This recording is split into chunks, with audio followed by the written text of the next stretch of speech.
Good morning, my friends. It's Indiana Holmes here at Disneyland on a beautiful Friday. It is currently 78 degrees at 10:30 in the morning, and it is bright and sunny.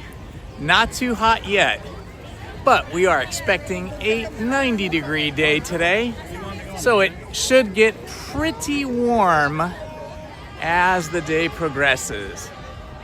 I hope you guys are all having a wonderful Friday. This is a rare appearance for me. I'm not usually a Friday person. I don't usually come to Disneyland on Fridays.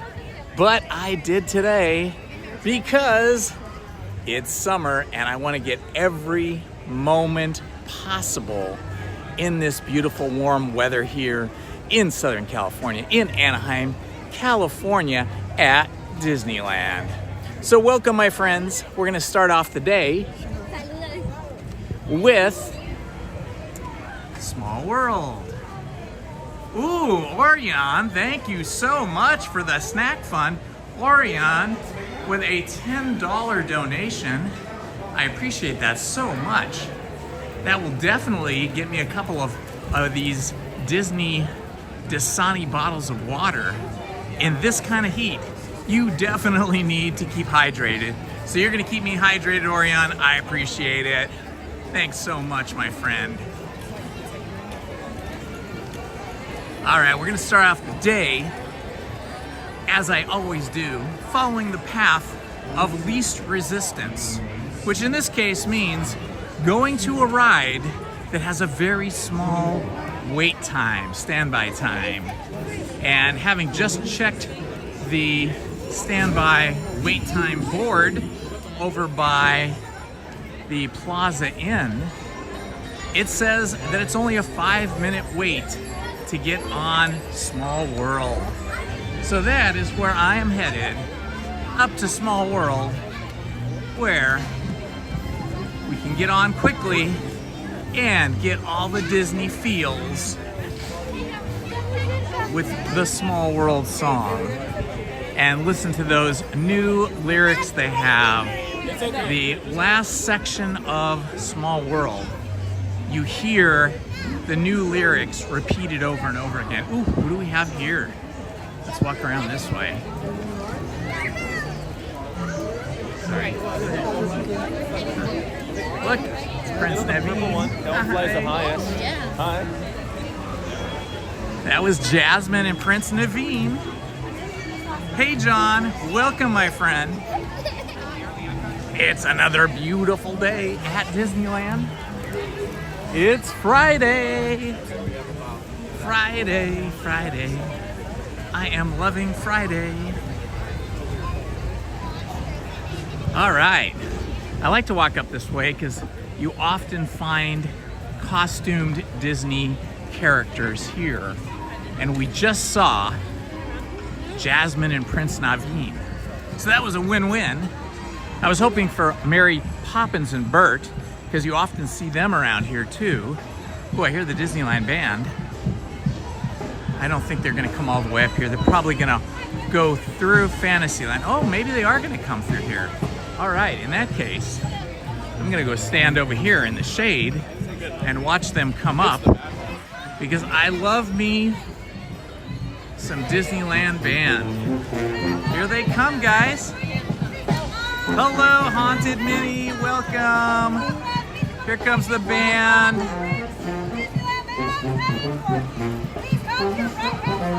So awesome, seeing the band so early in the morning. A lot of people don't go up this walkway unless they're going to Toontown or Small World. But I love this walkway because it's big and wide, and there's always some surprise, usually costume characters, but in this case, today, it's also the band.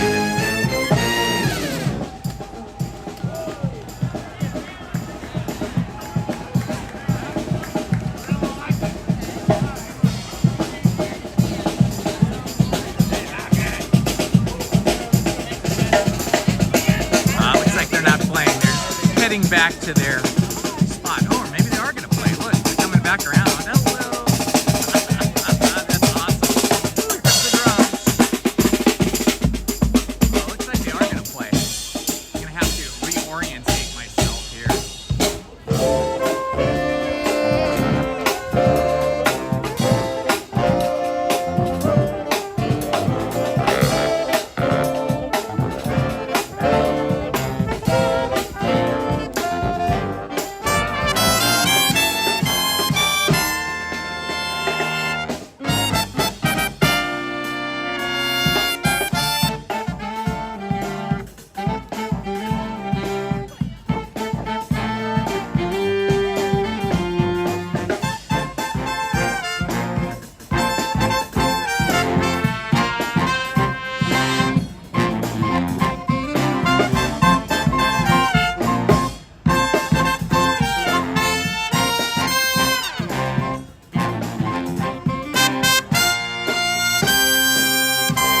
from our favorite attractions.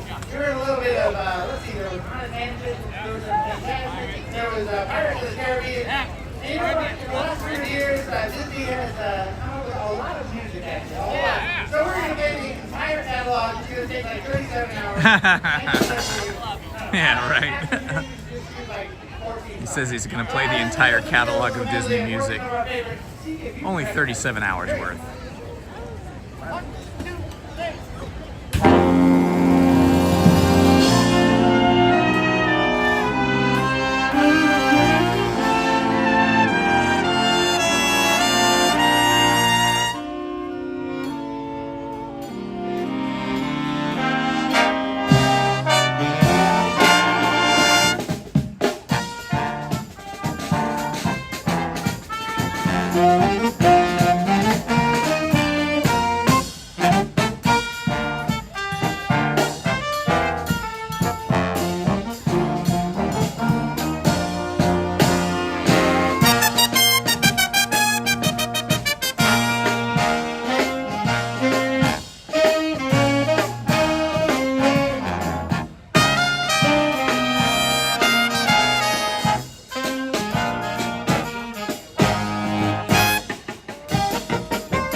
great way to start the day at Disneyland.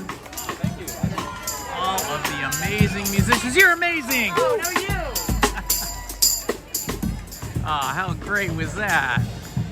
Oh man, that just put a giant smile on my face.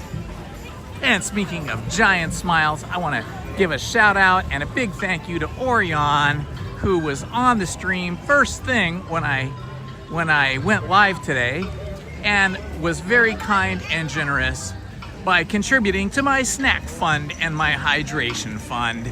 So thank you very much, Orion. You are legend, my friend. All right, time to go on Small World. Two of the most Disney vibe things you can do. See the band live and go on Small World. Got the Disneyland train going by, the big caboose.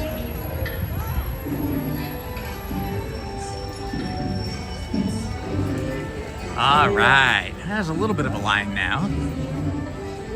Not too bad though.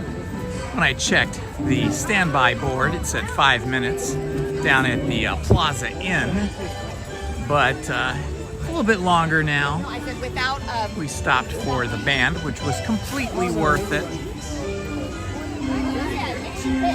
Hello, Haunted Minnie. Thank you for being here today. Our wonderful moderator, Haunted Minnie, everybody. Give her a little shout out, give her a little wave, say hello. And if you wouldn't mind, maybe let us know where you're watching from. You can give us your city, state, or country down in the chat. It's always fun to know where our friends are watching from. I really want a churro, but then I don't want to pay for it. What do you guys think of, if you've seen it, what do you all think of the new A Magical Life Walt Disney show down at the Opera House on Main Street? Hello, Luis Reyes. Good to see you again. I saw the Magical Life Walt Disney projection and animatronic show about 2 days after it opened, and I was very impressed. Left with tears in my eyes, very choked up. While Walt doesn't look exactly correct, they've got him about 85% correct. His body shape, his height, his clothing, his suit, and his movements look very good. They just didn't, and even his eyes look really good, actually. They look very human and realistic. But the shape of his head, to me, is a little bit off. In real life, his face is a little bit longer and less wide. And what they did is they gave him kind of a more rectangular, boxy shaped head. I'm guessing that was part of the compromise in trying to put all of the technology, all of the servo motors to give him facial expression that's realistic, humanistic, that somehow that affected how they made the shape of his head. Hopefully one day they'll be able to remake the head and make it exactly the correct proportion and shape. But other than that, it was fantastic. I was really taken by it. Seeing it on TV, or I should say on YouTube, seeing it from different YouTubers, recordings does not do it justice. If you want to see what it looks like, let's see, you'll probably have a hard time finding it, but it was a couple, 3 weeks ago when I made the recording, and it was a live recording. And down there in the Opera House, down on Main Street near the flag, the cellular connection is very spotty. It's not very clean. And so when I looked back at that, what people were seeing on the live stream was a little bit choppy. It would lag and then it would skip and miss some things. So I'm gonna have to go back and take my recording that I have that's clean, my clean recording that wasn't live streamed, and make a video for you guys to see it. But what I can say is that in person, Walt looks much better than he does when you see a video of him, or if you see him on TV. If you see that animatronic through your video screen, whether it's TV or YouTube or a cell phone or an iPad or whatever, it doesn't look as good as when you're there in the moment, when it's being performed for you live. It's much more compelling. And then the whole show, you know, they do a whole history of Walt Disney from the time he was a child until he creates Disneyland. And then there's a whole, I mean, there's projections and there's, you know, interviews. It's just a really great show, and I highly recommend it. So I'll have to make a standalone video of that for you, just so that you can see it. But I can tell you that there was more than a few people with tears in their eyes when I saw that Disneyland A Magical Life show down on Main Street at the Opera House. It really choked up, I'd say, the majority of the audience. You know, Disney has that. They have that kind of down to a formula. They know how to bring you along in a story. They do this in their animated feature films all the time, whether it's The Lion King or Pocahontas or The Princess and the Frog, whatever it might be. And, you know, they build it up and build it up, and then they get you to a point, and then they turn something on you, and they bring the feels in and get everybody choked up. And they did a spectacular job of doing that with the Walt Disney animatronic. I'm walking around. Yep, you got too.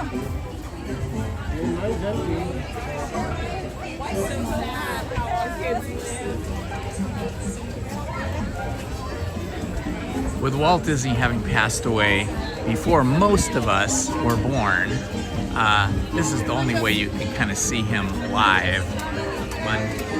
And even though it's an animatronic, it feels so, I don't know, I guess compelling is the best way I can describe it. It makes you feel like you're in his presence in some small way. Welcome to It's a Small World. For your safety, what a great way to start the day up here at Small your World. Hands, arms, feet, and legs inside the boat, and please watch your children. Thank you. ようこそ。お客様の安全のため。 Happy, happy, joy, joy. I am standing in the shade today, under a tree, waiting to get on Small World. Shade is definitely something to look for when you're out here on a hot summer day in August. 78 degrees right now at 10:51 a.m. We're expecting 90 degrees like it was on Wednesday when I was here. Welcome to It's a Small World. For your safety, On days like this in the summer, if it's daytime, I am looking for rides that have air-conditioned queues, like Indiana Jones and the Temple of Doom, like Mickey and Minnie's Runaway Railroad, any of the indoor rides that have air conditioning in the ride, and especially in the queue when you're waiting. Bienvenidos. Para su seguridad, permanezca sentado y mantenga las manos, brazos, pies y piernas dentro del barco.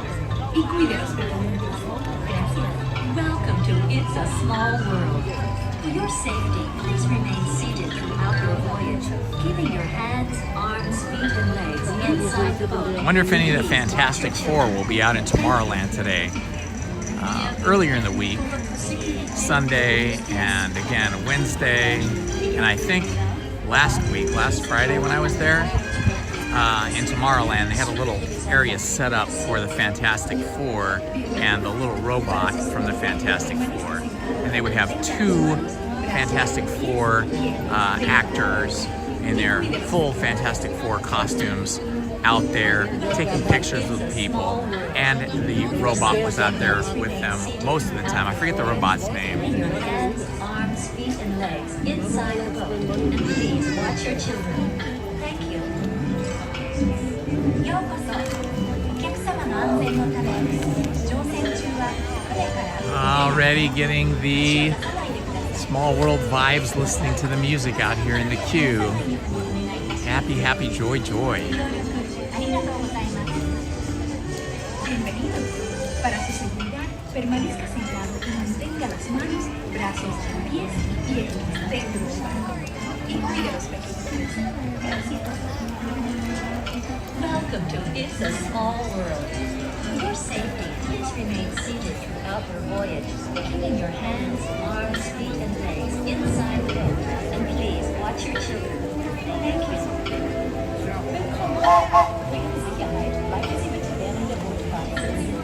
Listen to that music. It sounds so great.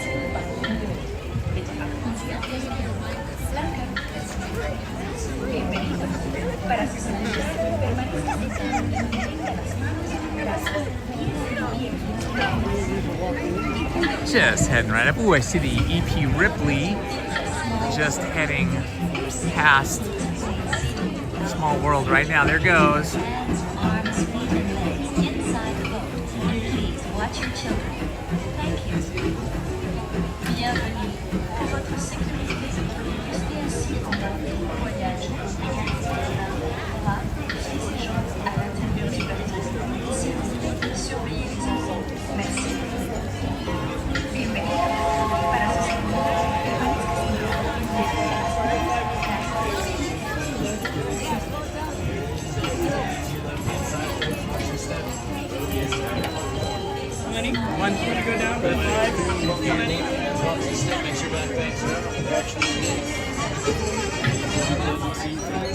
Excellent. I'm getting the back row. I love the back row.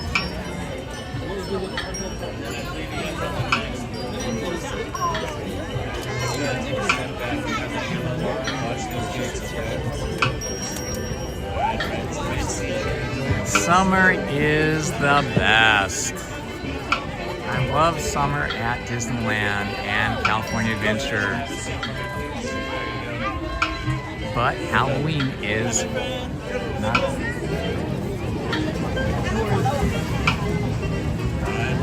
Sailors, just wait for that boat to pull us out. There it is. It's going to be to your left-hand side, folks.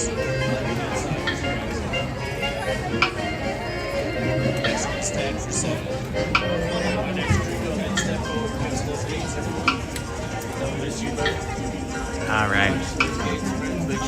If this boat loads, I'll be on the next boat. I want to thank everybody for joining me today on this beautiful Sunday, or Friday. Summer Friday is what I was trying to say. Welcome back, sailors. Just wait for that boat to fully stop. There it is. Exit's going to be to your left-hand side. Boat is tagged for 7. Then my next crew, go ahead and step forward past those gates. Welcome aboard. Watch your step. Just make sure backpacks are off.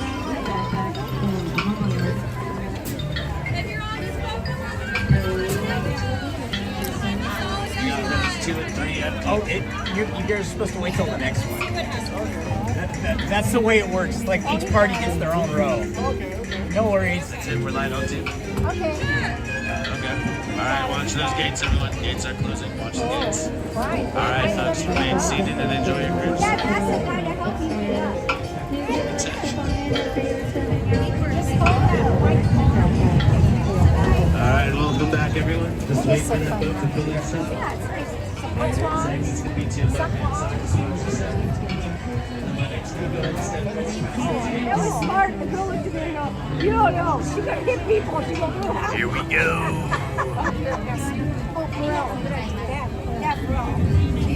Phoenix, Arizona in the house. Welcome, James.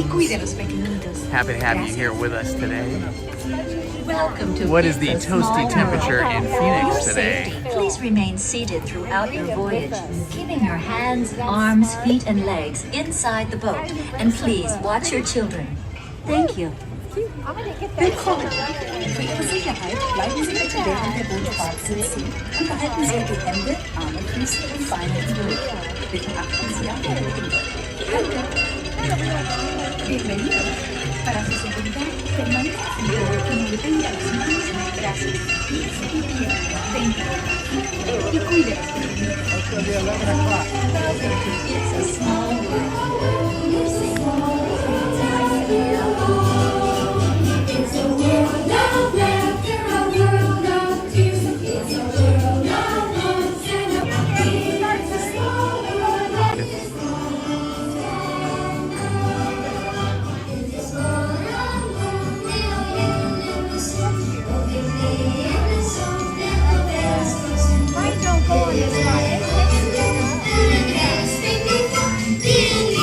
Where you're at right now, you can do a temperature comparison.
I'm glad you're here with us today, James.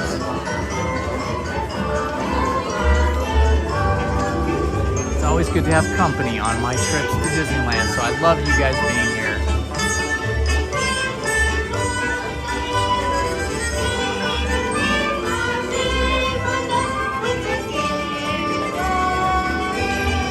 Ash, you're too kind.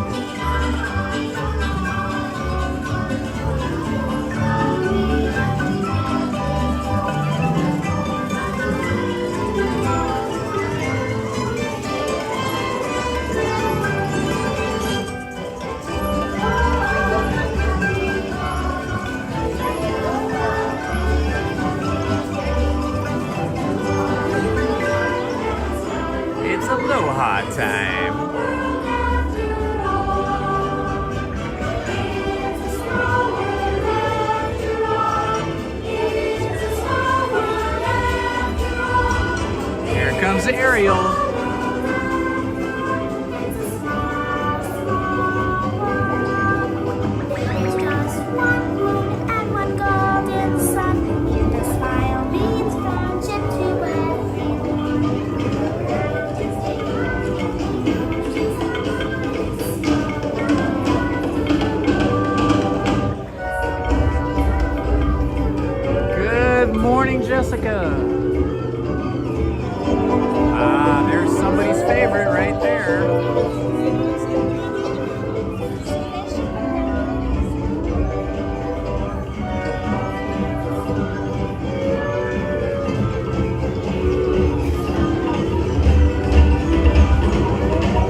Listen for the new lyrics. It's a small world after all. It's a small world after all. It's a small, small. All right, I think they come up right now. It's a small world after all. It's a small world after all.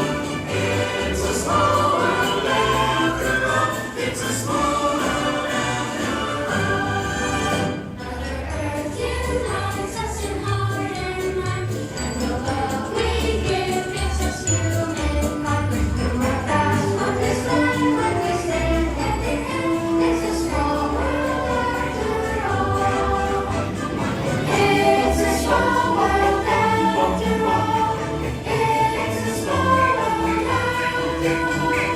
It's a small world after all. It's a small, small world. It's a small world after all. It's a small world. Oh man, those new lyrics right at the end there are so great. Give me the chills. Mother Earth unites us in heart and mind, and the love we give makes us humankind. Through our paths on this land, when we stand hand in hand, it's a small world after all. It's a small world after all. It's a small world after all. It's a small world after all. It's a small, small And you are asked to disembark. Thank you. Veuillez rester assis jusqu'à Welcome, my friends. Good to see you here with me. Loving you all. So happy you're here with me today. Permanezca sentado hasta que el bote se detenga en el muelle y se le pida que desembarque. Gracias. Please remain seated until your boat comes to a complete stop at the dock and you are asked to disembark. Thank you. ボートが完全に止まり、下船していただく指示が出されるまでは席を立たないでください。ご協力ありがとうございます。Por favor, permanezca sentado hasta que el bote se detenga en el muelle y se le pida que desembarque. Gracias.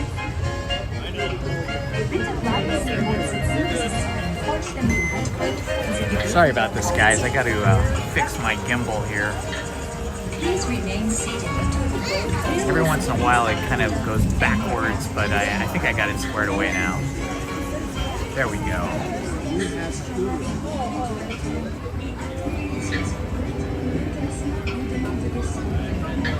Yes, Jessica, you are so right.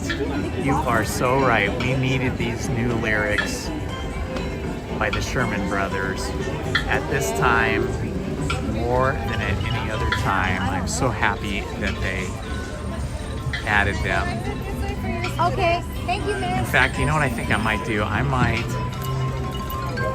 take the new lyrics, which are only about 5 or 6 lines, and have them printed on a shirt. Welcome back. Just wait for that boat to fully stop. There it is. Exit's going to be to your left-hand side. There's 3 and 4.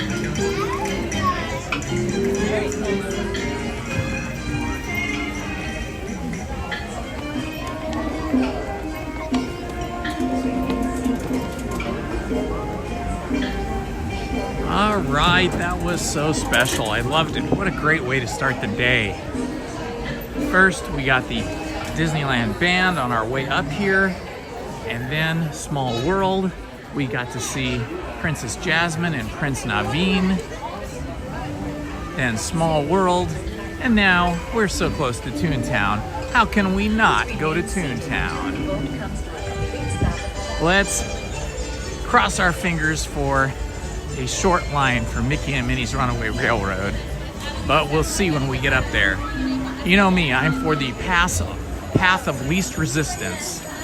So if the line is giant, if it's something like 45 minutes, then we'll head off to something else.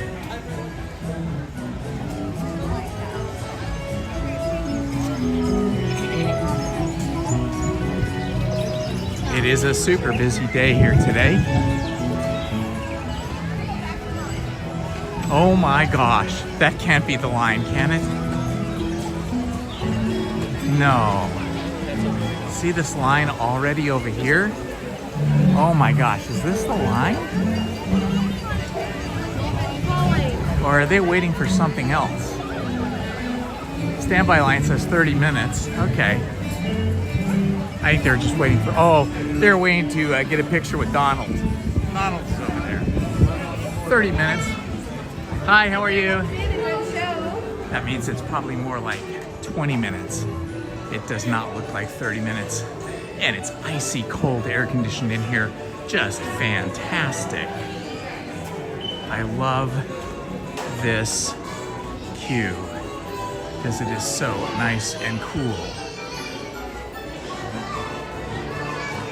This is the queue you want to be on or be in on a hot summer day because it is like a refrigerator in here. I love it. I love air conditioning. That's why I can't live in a hotter place than where I live already.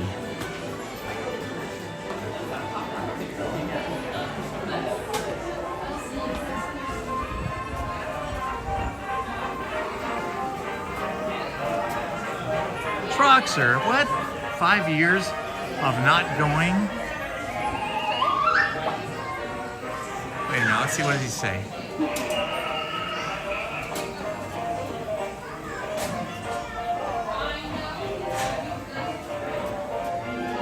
It's nearly a walk-on, nearly a walk-on.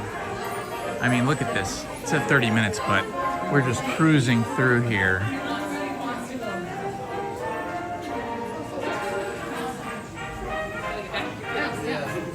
I wonder if the ride had broken down and then they just reopened it because we're just walking straight up.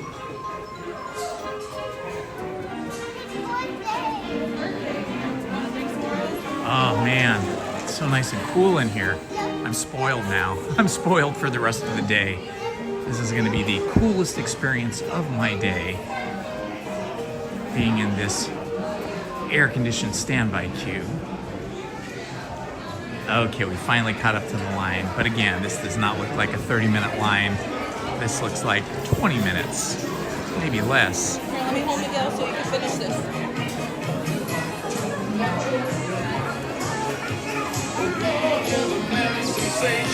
It's Disco Mickey.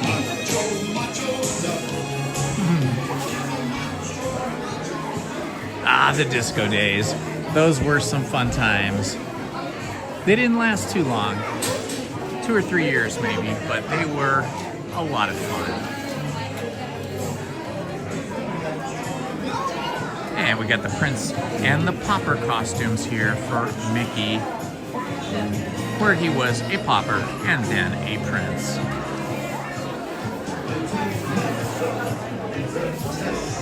Yeah, I feel you, Troxer.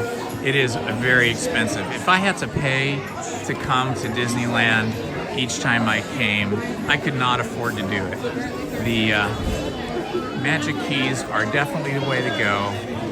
They are spendy, they are expensive, but you know, I worked it out with my wife and we determined that if we were just doing other kinds of things like going to concerts, going out to dinner at restaurants, going to any other kind of entertainments, even movie theaters, that we would actually spend more money than buying the Magic Keys each year, because I mean, basically I could come like every day and it doesn't cost me anything other than drinks and food, which granted, that can be very costly. Today I brought some Kind bars with me to snack on, so I wouldn't be so tempted to eat a big meal here at Disneyland. I had that super yummy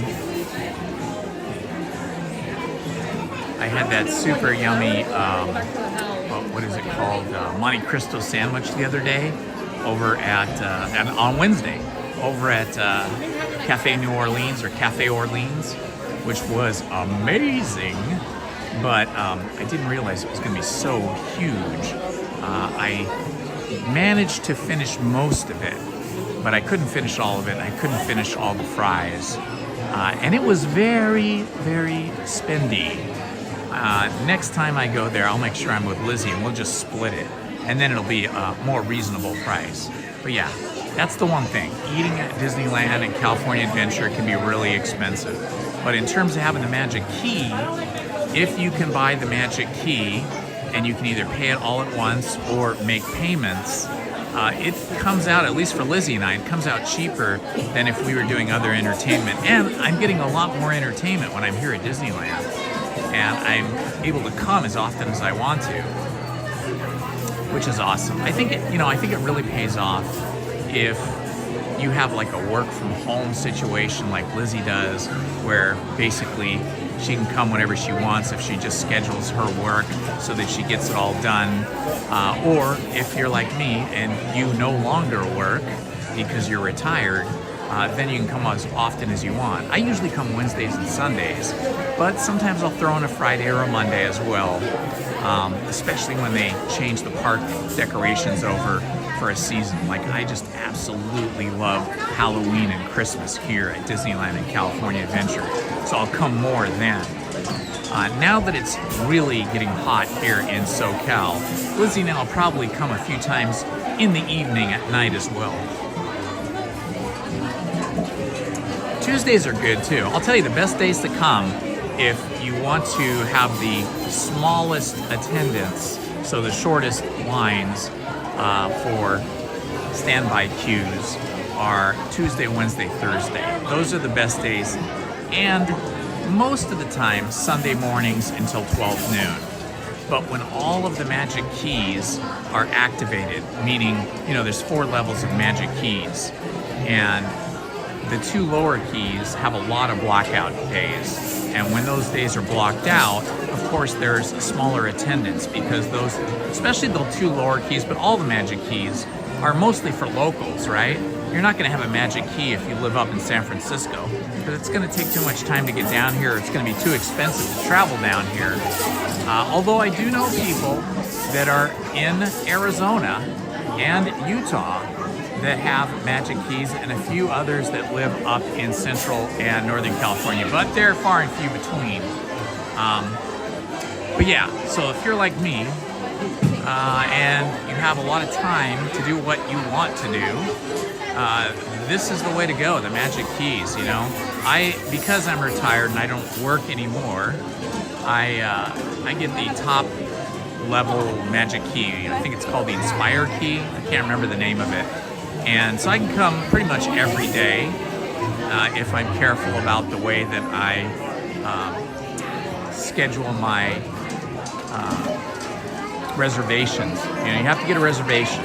It gets tougher around Christmas time to get the reservation date you want. But I'm not too picky. I usually schedule my days out a few weeks in advance. So I have 6 reservations I can make at one time. And so I'll spread those out like Wednesday, Sunday, Wednesday, Sunday, Wednesday, Sunday for like 3 weeks in advance. And then as soon as you use a reservation, like today, now I've used this reservation, I can schedule another one like immediately. Like right now, if I had my other phone with me, I can schedule another one. Or when I get home tonight, I'll probably do that. Lizzie has the key below mine because she's still working. She can't come as often. So I think she only gets 4 reservations at a time, where I get 6.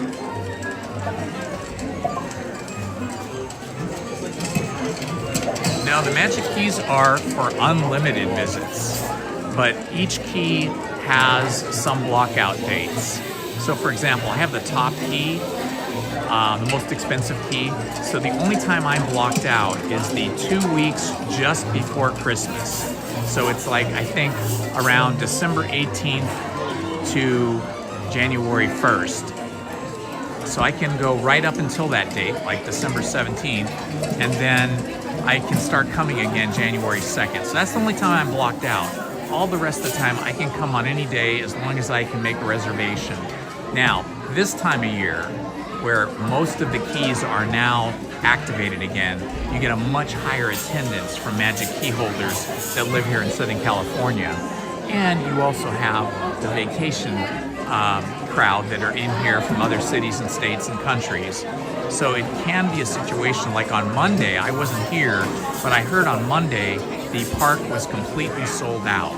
So that meant even if you walked up and you wanted to buy a one-day ticket or a 3-day ticket or a park hopper, there were no more tickets available.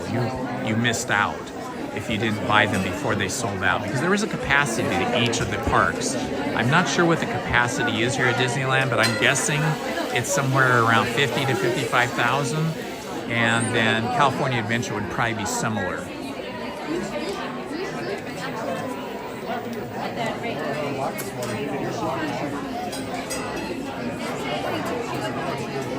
Well, if you're jobless without being retired, I guess the hot ticket would be to get a job at Disneyland. When I was still working as a teacher, I obviously live here near Disneyland.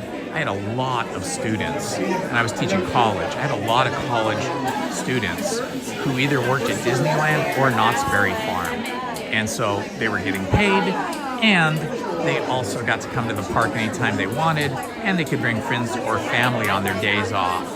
And the great thing about Disney, the really great thing about the Walt Disney Company and Disneyland is they hire a lot of people that would have difficulty getting jobs in other industries. So we have cast members here that are in wheelchairs. We have cast members here that are paralyzed, like from the waist down, are in wheelchairs. We have cast members that are in their 80s, and we have cast members that are 16 years old. And of all, gonna hear something now.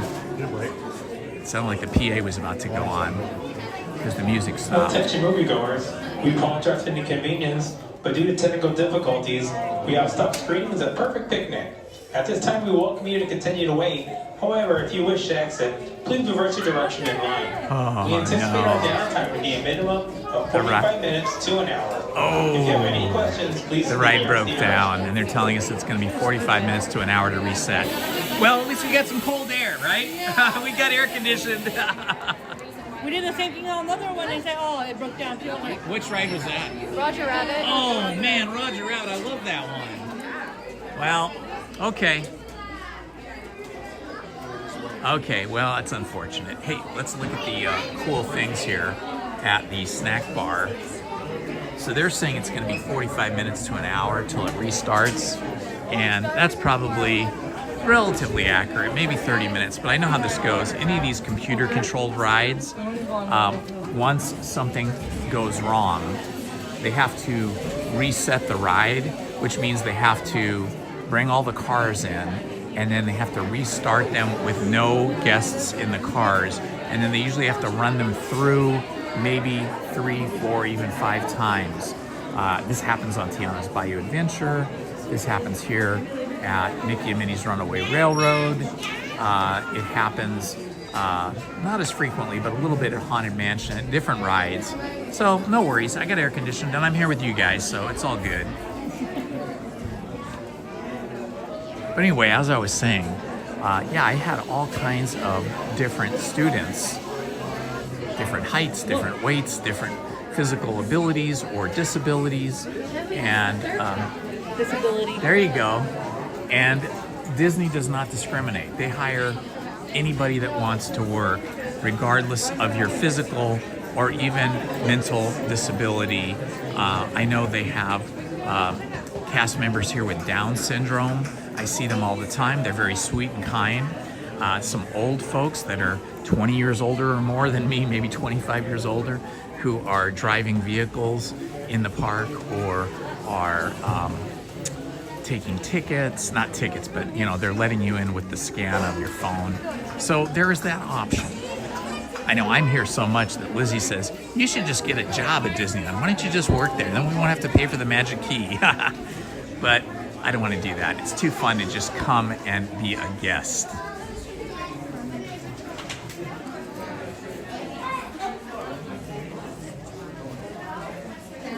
Yeah, I mean, that's what I love about Disney. I love coming to the park and seeing people of every type working in the park.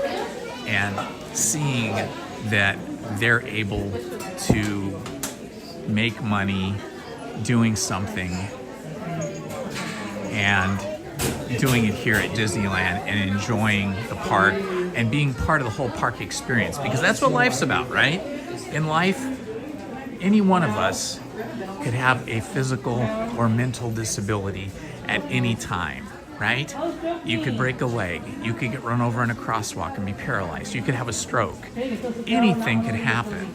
And the fact that Disney embraces everybody, I mean, that just makes the company even more attractive to me. And to be fair, Knott's Berry Farm, which is a few miles away, is very similar in that way as well. But they do not employ as many people as Disneyland does. Between Disneyland and Disney California Adventure and Downtown Disney, far more employment. In fact, I don't know what the exact statistic is, but I know that Disney as a corporation, when you count Disneyland and California Adventure, Downtown Disney, Disneyland, or rather Disney Feature Animation in Burbank, the Disney Movie Studios in Burbank, and all the other Disney entities like their merchandising and stuff, they employ probably, I don't know where it is, somebody could look this up, somebody could Google this, but I think they're one of the largest employers in California. They may be like number 3 or 4, but they might even be higher for a single company, that is.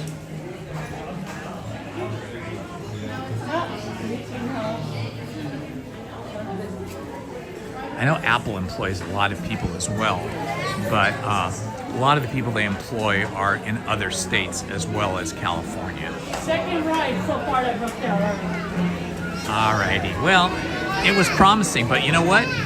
Being in there in the icy air-conditioned queue made me cold, which is fantastic, because now I'm going back out into, oh my gosh, it's 83 degrees out here. Hey, Donald, how you doing, buddy? Good to see you. You look amazing. I love your shirt. What a nice tie. Man, you are a dapper duck, that is for sure. Woohoo! Have a good day.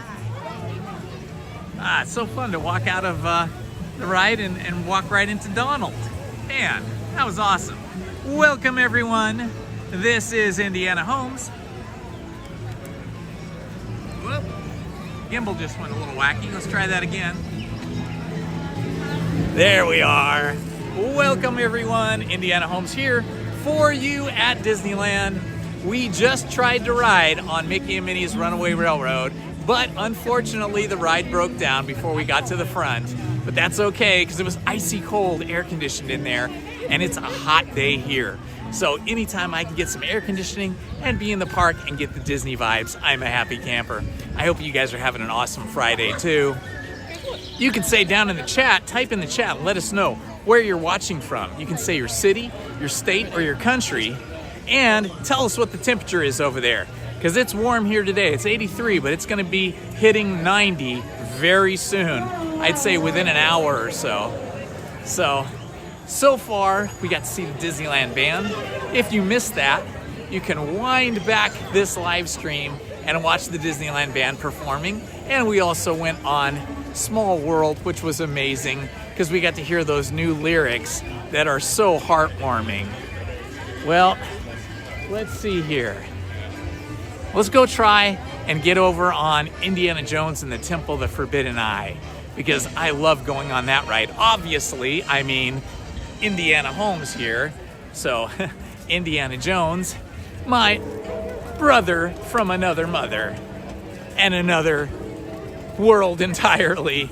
But yeah, I love Indiana Jones and all the Indiana Jones movies, so let's try and go over there and see if we can get into that ride. Here we go.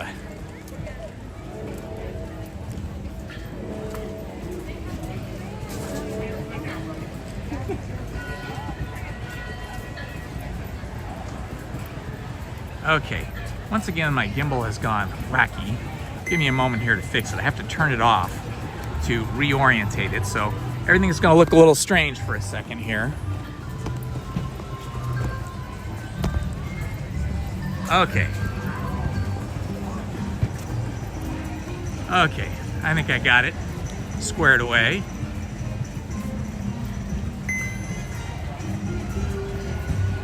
Now if I could just get rid of this thing that is stuck over here in the corner. Let me see if I can get rid of that thing. There we go. Nope, it's still there. Okay, I'm gonna stick it down there in the corner. I don't know why it's there. It's funny.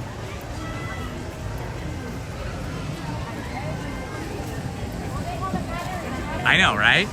Well, and the other thing is too, is that they've reinstituted the single rider over at Indiana Jones and the Temple of the Forbidden Eye.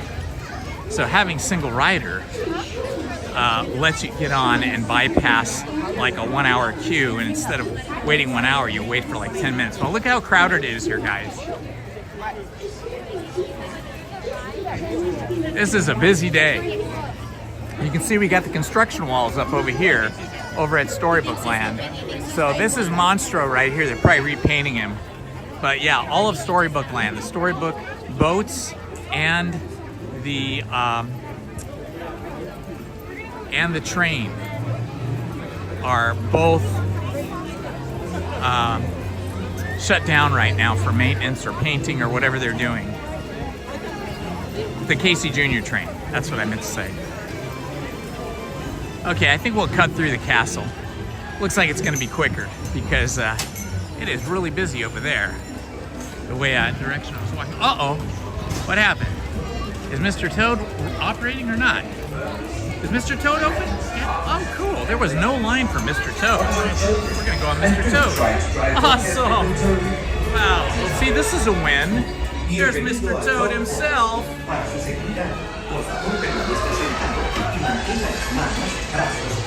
Ah, it's nice and air conditioned in Mr. Toad's ride too.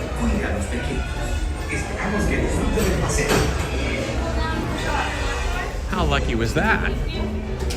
No line at Mr. Toad's Wild Ride.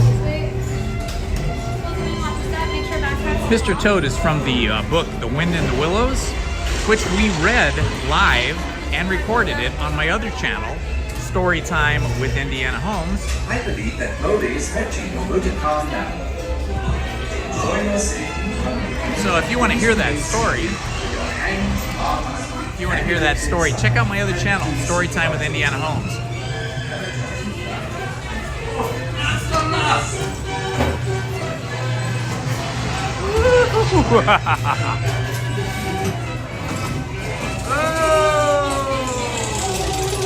Oh, it's nice and icy cold in here too.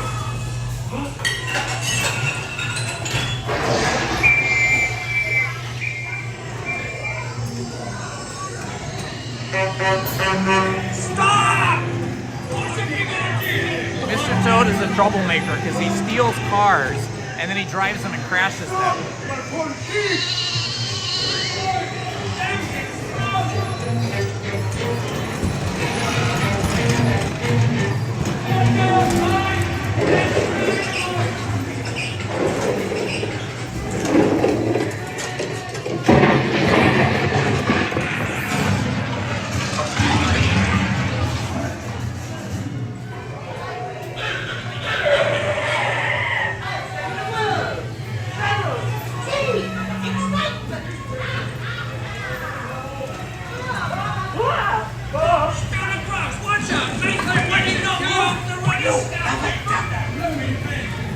Hey, Joe, that is all.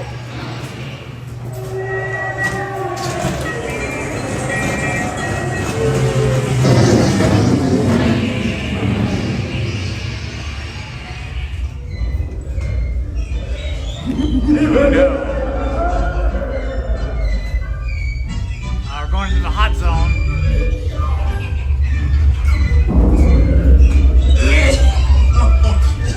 Oh, we made it out okay.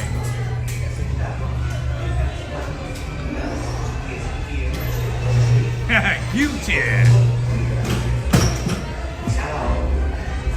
All right. Well, that was fun. I didn't expect we were going to go on a ride.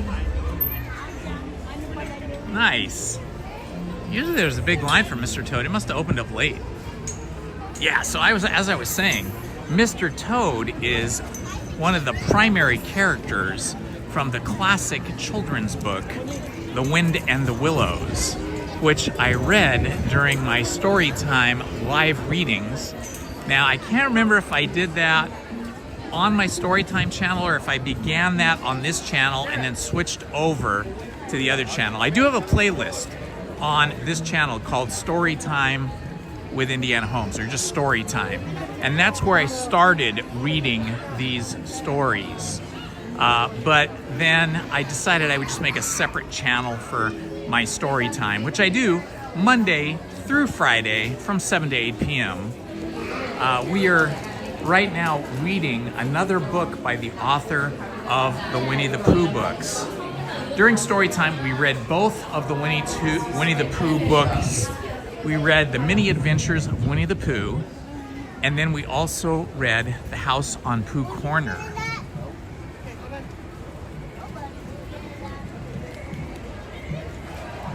So yeah, we read The House on Pooh Corner and The Mini Adventures of Winnie the Pooh. Both of those books were written by the father of Christopher Robin, a man by the name of A.A. Milne.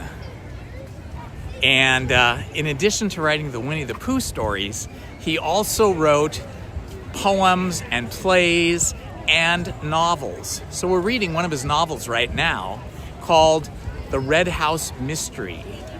If you want to hear that, then you can catch up with that. We've only read 6 chapters, and each chapter is only about 18 minutes long. So go to my other channel, Storytime with Indiana Holmes. You can find that at youtube.com/@Storytime with Indiana Holmes. Maybe Haunted Minnie or somebody can put that link down in the chat for you guys if you're interested. But yeah, I have a fun time reading those stories.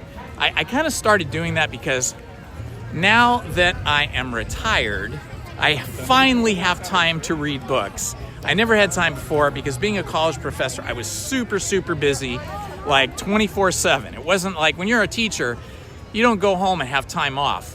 You go home and you grade papers and you prepare for the next day and you write lesson plans. And if you're a college professor like me, I was also a grant writer, so I was writing grants. So I was just too busy to read books. But now is my time to read books. So the only problem is I find that when I read books, they make me sleepy. Because I used to always read books when I tried to go to sleep. And then I fall asleep, never finish the books. So I discovered that if I read out loud, I would not get sleepy. I would absorb all the information and enjoy the book all the way to the end. So that's how I started reading books out loud. But it was a little silly, me reading books out loud to myself. So I started recording the readings, or actually live streaming the readings, on this channel here. That's why there is a playlist on this channel called Storytime with Indiana Holmes, or just Storytime. And at first, those live streams and recordings were sort of primitive, sitting down in a chair in my living room with a piano as a background, and my little dog trying to sit on my lap, getting into the frame all the time.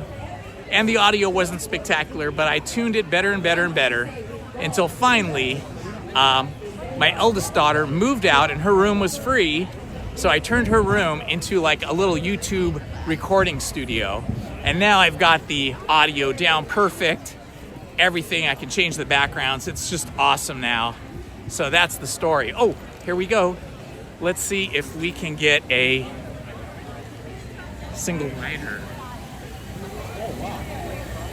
Can I have a single rider? Yeah, just one? Yeah, just me. Perfect. So we do this to wear like a lanyard, keep it visible at all times. You're just gonna go up the X on left hand. Thank you. All right, I got the single rider. So we are gonna skip a 50-minute line. Right now the line is 50 minutes for Indiana Jones and the Temple of the Forbidden Eye. And here we are. We're good. And I have this single rider lanyard now. So all the people walking towards me are exiting. These are the people over here in line. They're gonna wait like an hour or something. Hi guys. Hi. They're gonna be waiting an hour to get into Indiana Jones and the Temple of the Forbidden Eye.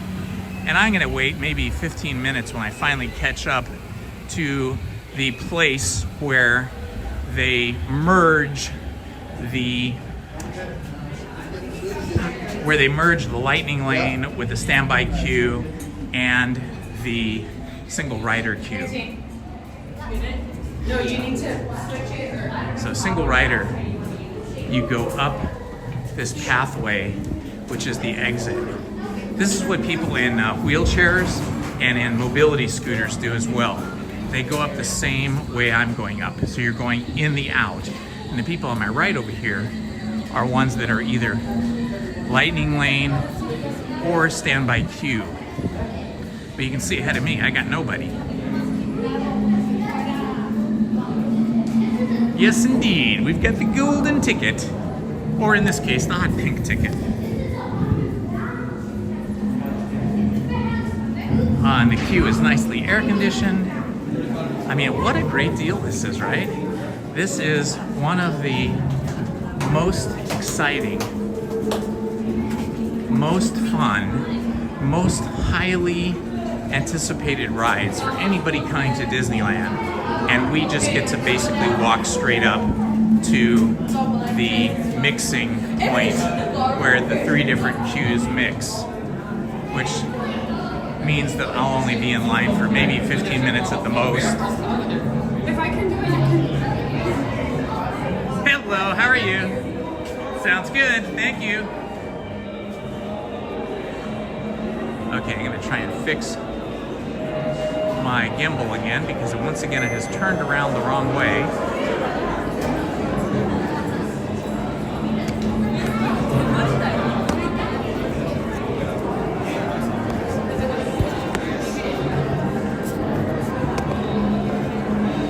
I can't do this in the dark.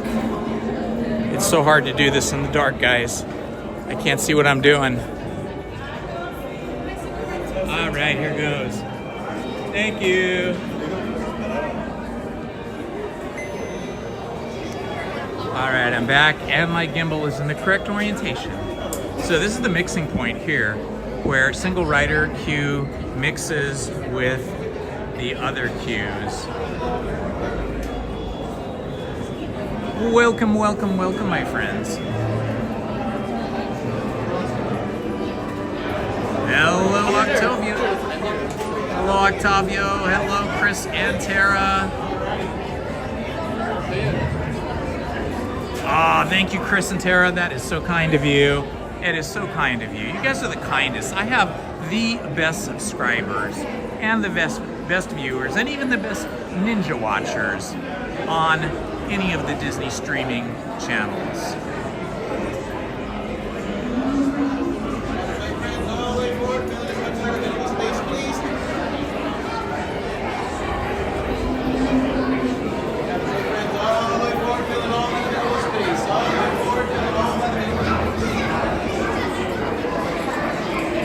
Oh yeah, Haunted Minnie, yeah. On the other channel that I just started for the story time, there's 67 or 68 subscribers.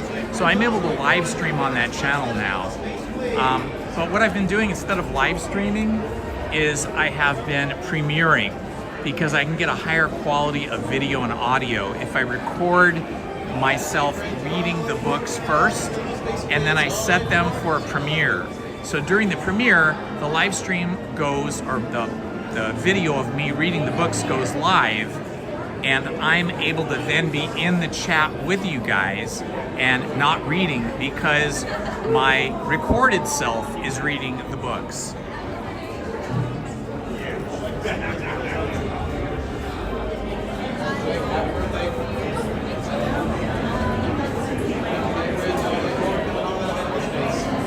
Oh, Sean, you've got to go on Indiana Jones. Indiana Jones and the Temple of Forbidden Eye is probably the most, I think it is, the most exciting, most thrill-inducing ride at Disneyland. Some people like Space Mountain, and they think that is the most thrill-inducing ride, and it is really fun, but you're basically going in a big circle, you know, round and round and round, faster and faster, down and down and down, in the dark with just a few stars. there's so much more to see and experience here at the Indiana Jones ride.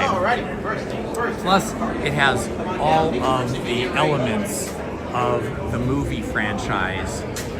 Hi, how you doing? Good to see you guys. As for my single rider. Oh, yes, sir. And I come on down. Thank you, my friend. Welcome. Thank you. All right, see, we're already going through. Now we get to bypass this big standby queue, but they will have to be allowed to go in before we will. So they'll hold us here while they empty this queue. So this little queue here, this one projection room gets emptied. All these people leave, and when they've all gone through to the stairs, then they let us in. Once you've entered the chamber of destiny, look not into the eyes of the idol. That would be dangerous. Very dangerous. Boy, you're sure right about that, Sean. But poor Caitlin Clark, she's so badly injured, but they're saying she might be back by August 20th. For those of you that don't know what we're talking about here, my wife and I are big fans of the WNBA, the Women's National Basketball Association, and our favorite player is Caitlin Clark, who plays for the Indiana Fever. Indiana Holmes. We're just big fans of her because she's a great talent. But she's gotten injured twice, 3 times this season. So she hasn't played now for about 6 games. And the team is suffering badly because of it. They lost horribly last night because she was not able to play. But she might be back on the roster and playing on August 20th, they say. Jr. visited the Chamber of Earthly Riches. Looks like his allowance has gone up. Sala recently visited the Hello, I love the Goofster, Teresa. Welcome, my friend. Thank you for being here with us. We have an awesome family here on the channel, and it's so fun to be here with you guys. And thanks for putting up with my chattiness. To the Temple of the Forbidden Eye. I don't chat during the rides, though. Shall now give you counsel to safeguard your miraculous journey. Here in your transportation devices are ingenious pouches. Hi, Saucy. All earthly treasures when the journey Most becomes of the bumpy. ride queues have cellular repeaters or cellular access points so that you should be able to get cellular service. But what happens is if everybody's on their phone and they're all using cellular service, then the service gets laggy or freezes. So you may be experiencing that situation. Thank you. You may be experiencing, like on a busy day, if everybody's on their phones and they're all on Instagram or Facebook or TikTok, or they're watching videos on YouTube while they're in line, or they're watching TV, then they're using up a lot of cellular bandwidth. And so in that case, you may have a situation where, you know, your cellular connection is very spotty or breaks, or you can't even get through. That kind of thing.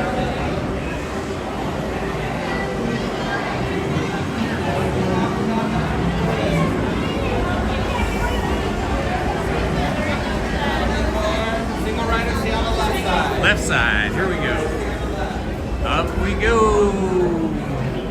We're gonna be on this ride very quickly, probably like less than 10 minutes.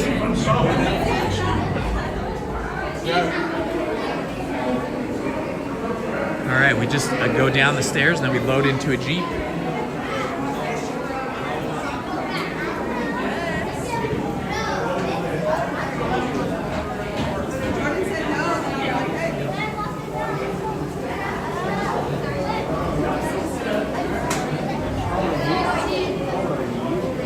Yeah, that's the thing. That's why sometimes if you're watching a streamer, including me, sometimes the connection will suddenly get laggy, meaning it'll slow down or get choppy, or it'll just freeze up. If that happens, just refresh your browser if you're watching on a web browser, or refresh your app if you're watching on an app or the YouTube app or something. What's your favorite movie? Easy out, here we go. Star Wars. Something's went wrong. Very sorry.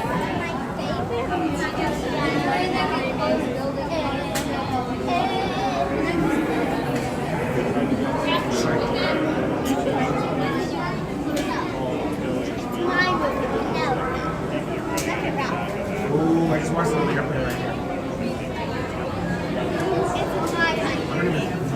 thank you, Haunted Minnie. Yeah, the premieres work better for the story time. I'm also working on some history videos for some of the different attractions at the park, and I'll be posting those over the next few weeks.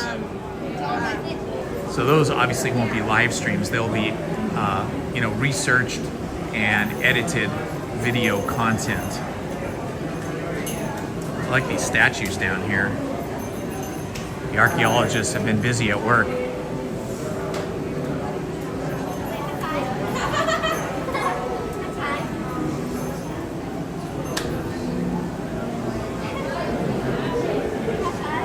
Wish I could get rid of this thing that's in the corner of my screen here.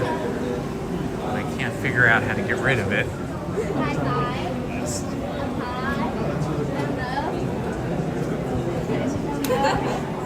Yeah, it's still there. Okay. I can't even select it. Down in the right-hand corner of my screen, there is a announcement graphic that somehow got on my screen that I could usually just flick away, but it won't flick away. It's stuck there in the corner.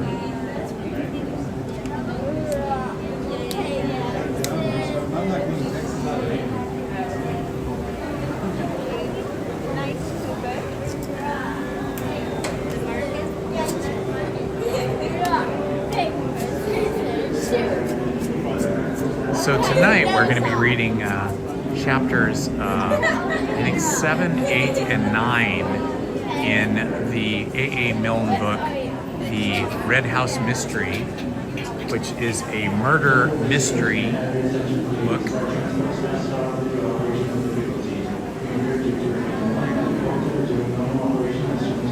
Okay, it sounds like this ride is having a technical difficulty right now. They're telling us over the PA, but they're telling us to stay in line, so I think they're going to fix it pretty quickly, but we're stuck in line for a little bit longer than usual.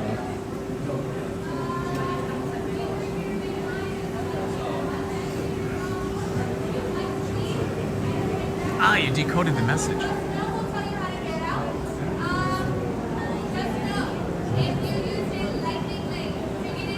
Okay, now they're telling people that they might want to leave. So it's broken down, I guess.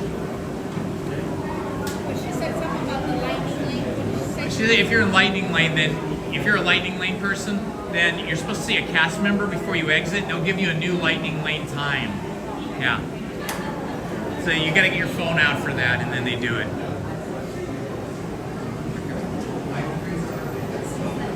Okay, DePete, why don't you email it to me? You can email me at indianahomes@icloud.com.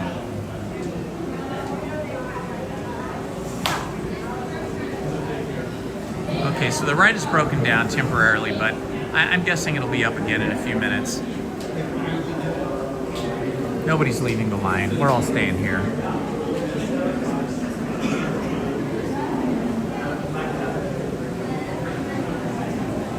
Thanks to Pete. Appreciate it.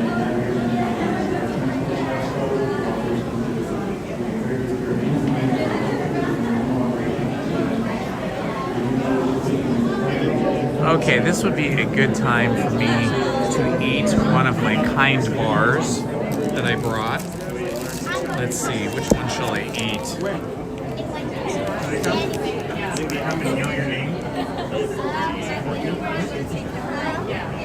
It's so dark in here, I can't read what kind this kind bar is, but I'm going to eat it anyway. Although these are really hard to eat without having something to drink, so hopefully I don't choke to death.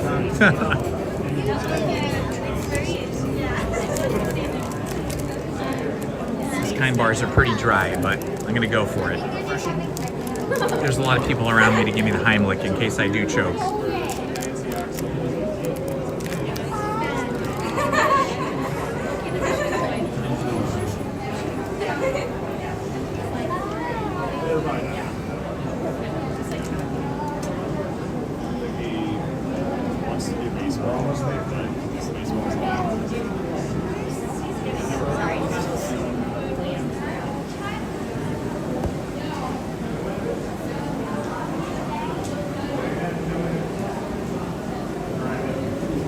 Oh, yum. This is dark chocolate and coconut.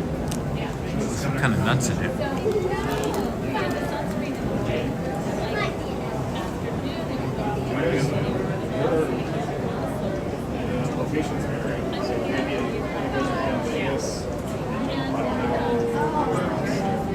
Party in Vegas.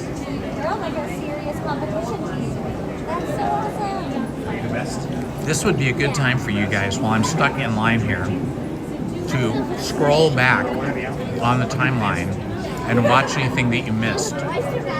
We saw the Disneyland band first thing this morning on the pathway to Small World, and then we went on Small World, and that was amazing.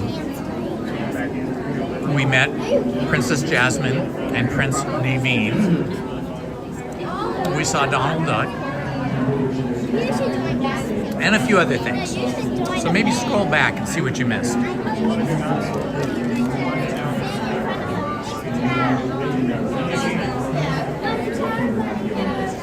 Yeah, that's perfect. Use that one. Perfect to piece.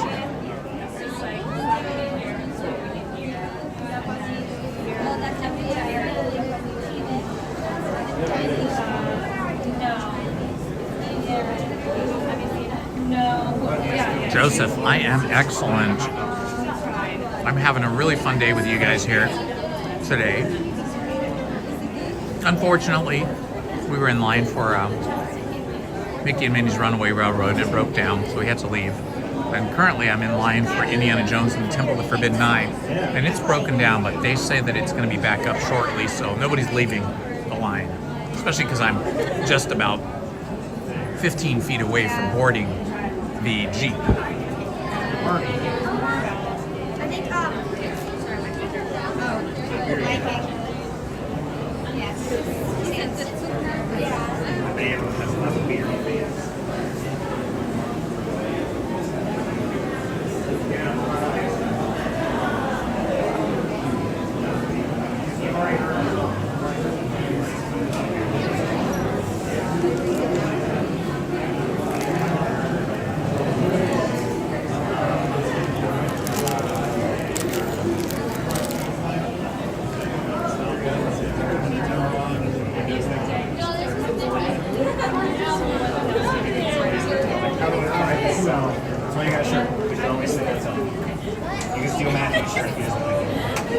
Hang on, I'm just chewing something.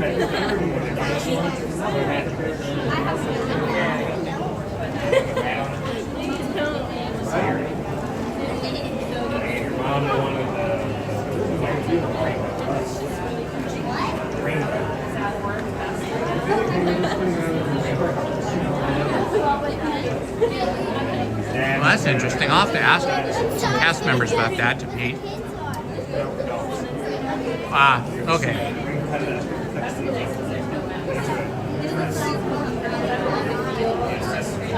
It would be cool if Disneyland would put those decoders inside their Disneyland app. Then we'd have them with us on our phones.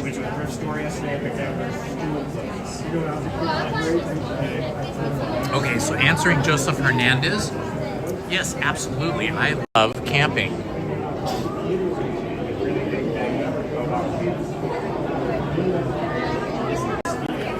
Yeah, I love camping. My wife and I, well, going back to the origins of my love of camping, I was a Boy Scout, and so our particular troop in Los Angeles was really hardcore about hiking.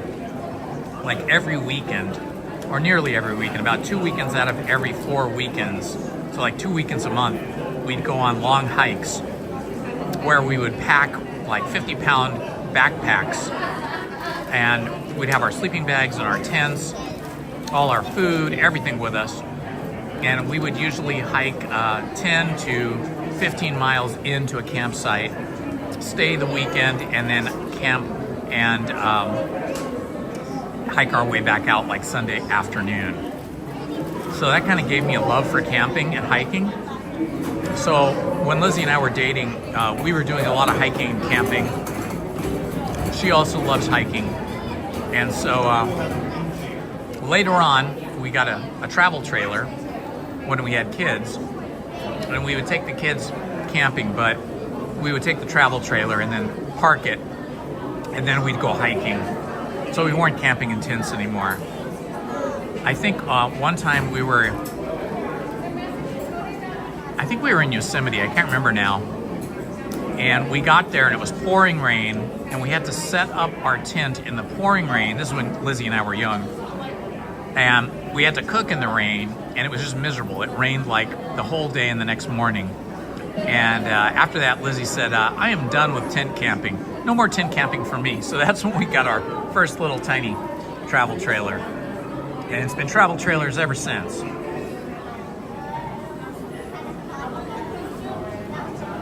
I've never been camping with Lake Tahoe, but I've been there a few times. There's some good skiing around there, and it's just beautiful, just walking around there and stuff. So have been there, but not camping there.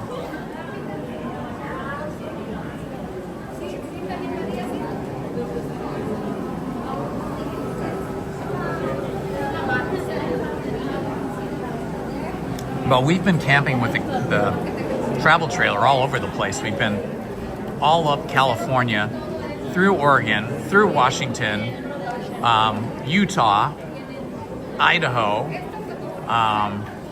Wyoming, a little bit in Nevada, but not much, and a little bit in Arizona.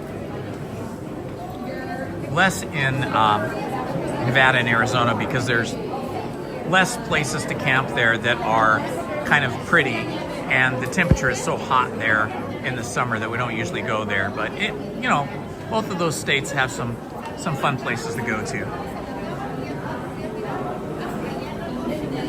Oh yeah, Mammoth, June Lake, been there.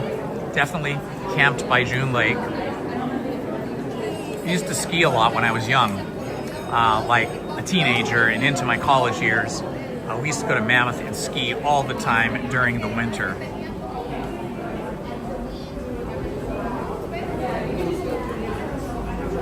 How about you, DePete? Do you like camping or skiing? And how about you, Joseph? Do you guys camp and ski? And if you're camping, are you tent camping or travel trailer or hiking, or what are you doing?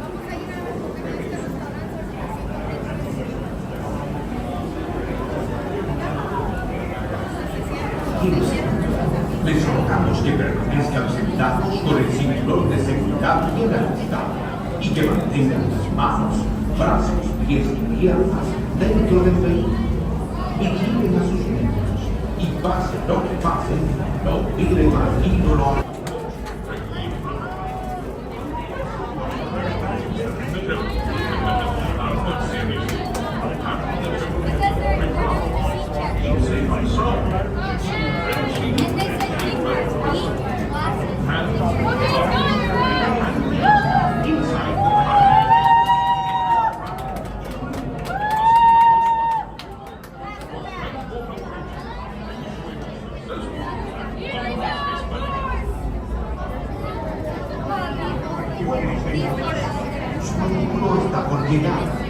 Para que disfruten de vacaciones, permanezcan sentados con el cinturón de seguridad bien ajustado y mantengan las manos, brazos, pies y piernas dentro del vehículo. There, I just put the link at 7 p.m. I'll be premiering chapters 7, 8, and 9.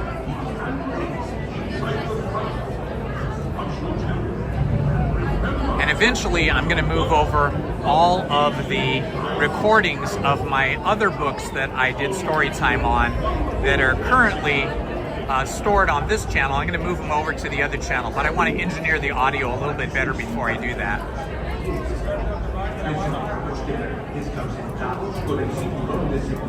Yeah, when I was a kid too, when I was a little kid, you know, from the time I was like 4 years old or so, my parents had a little station wagon, and they used to take me and my 3 sisters on road trips, you know, the classic American road trips. They took us to all the places like the Grand Canyon and the Grand Tetons and all those fun places.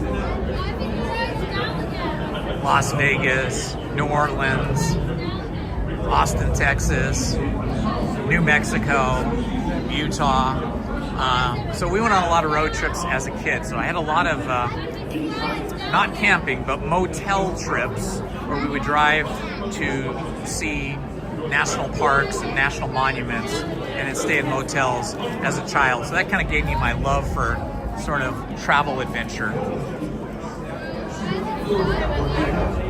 We're almost there, debate. The ride just restarted and the line moved forward about 2 feet. But yeah, they're starting to load people on the Jeeps again.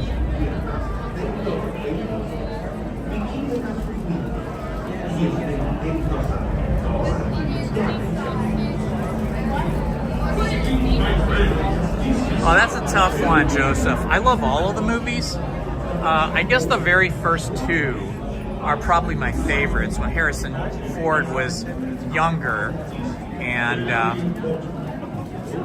I think the first two.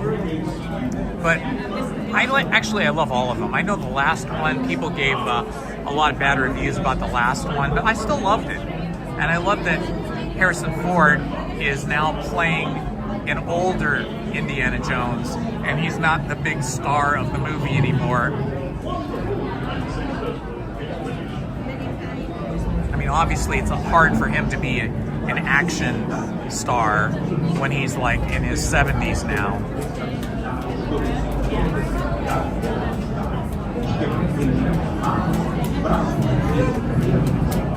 I just love the whole archaeological dig and all the mystery of finding artifacts and then, bad people trying to steal the artifacts. I just love all that stuff. I also love Jurassic Park, for that matter, and all the Jurassic Park movies. But again, with the Jurassic Park franchise, the first two movies were my favorites. Seeing those dinosaurs for the first time, those computer animated dinosaurs in the first two Jurassic Park movies was just stunning on the giant screen. It was really breathtaking. Hello, Omar. Welcome, my friend.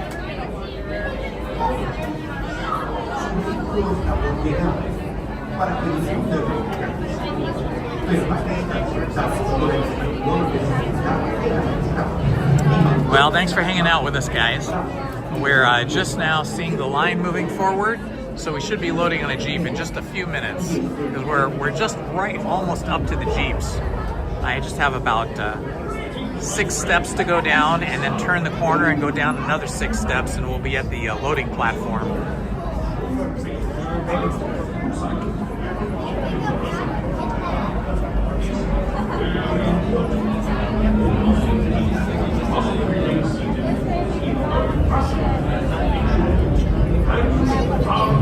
I was stuck on this ride once when it broke down.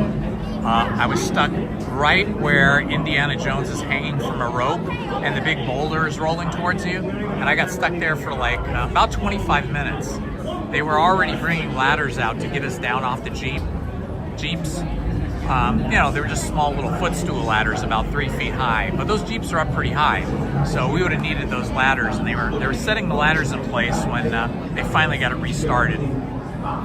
All right, here we go, we're moving.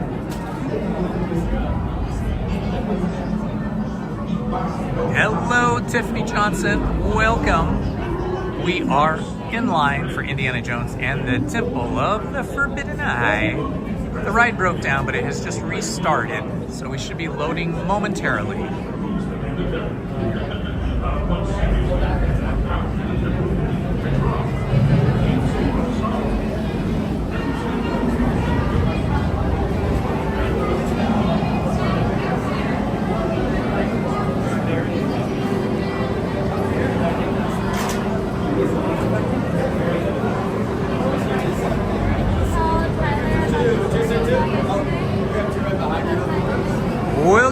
Welcome everyone, it's Indiana Holmes here at the Indiana Jones and the Temple of Forbidden Eye attraction. We're about to load on one of our safari Jeeps and head on into the temple. Remember not to look directly into the eyes of the idol. That would be very bad.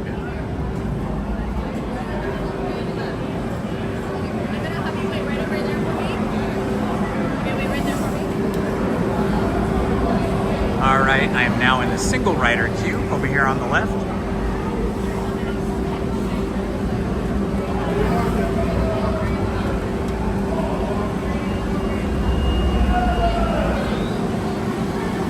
And the Jeeps.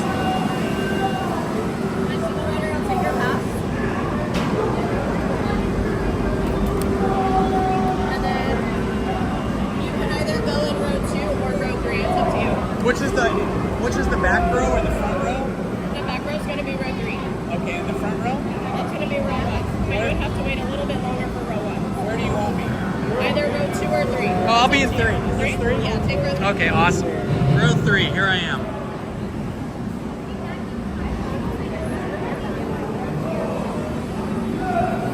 All right, almost there, guys. Almost there. It's Indy on Indy. Woohoo! There's the control room up there, by the way. That's the room that controls all these cars, all these Jeeps.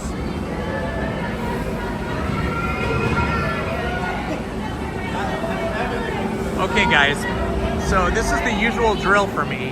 I'm gonna hide the chat from myself because it's bright white text and it kind of blinds me on dark rides, and it's also distracting to other guests, and I don't want to ruin anybody else's experience. So I'm going to hide the chat so I won't be able to respond to you during the ride, but you guys can chat amongst each other all you want. The chat is still live, it's just I can't respond.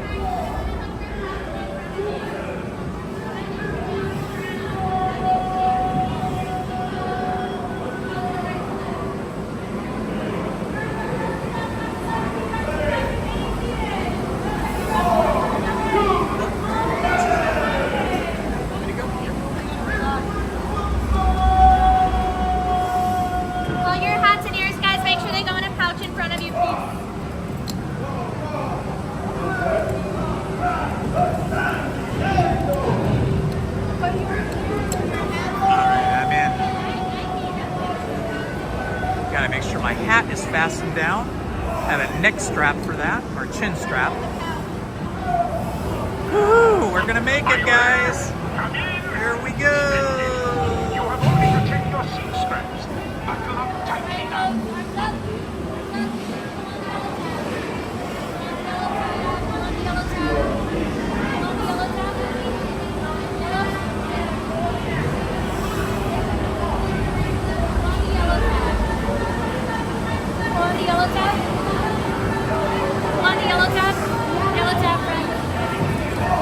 All right, here we go.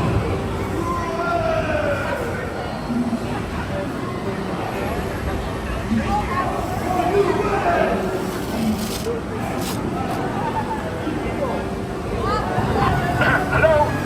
Oh, my friend. The brakes may be needing a little adjustment. Easy on the curves. Treasure of Mara, glittering gold, it is yours.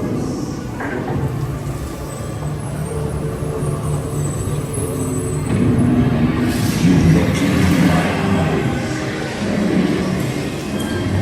Your path now leads to the gates of doom.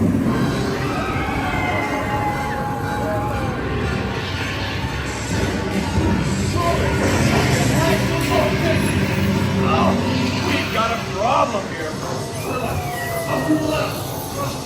And what? There's big steps up there.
That wasn't so bad.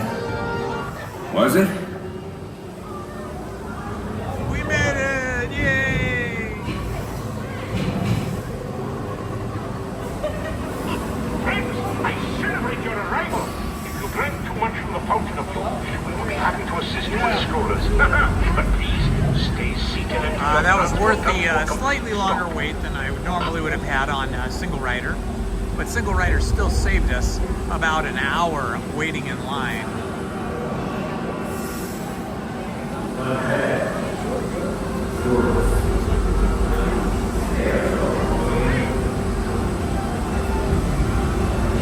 Welcome to Indiana Homes on Indiana Jones.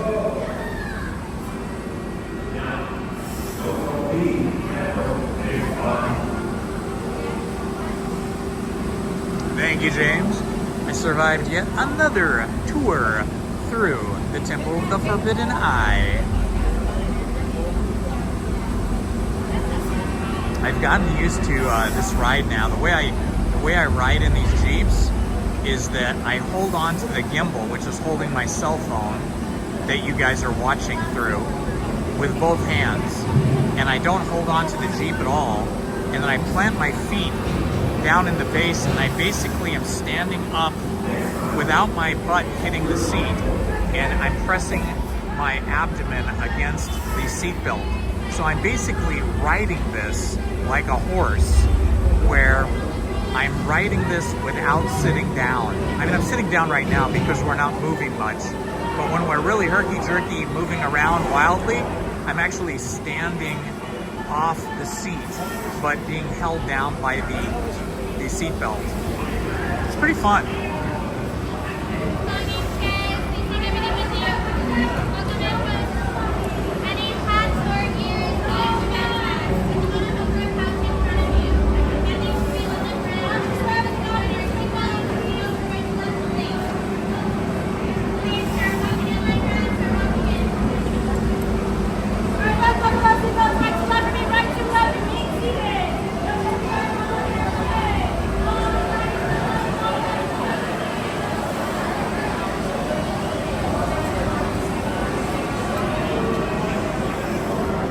All right, that was spectacular. Air-conditioned queue, single rider, wild ride. You can't ask for more. Best Friday ever.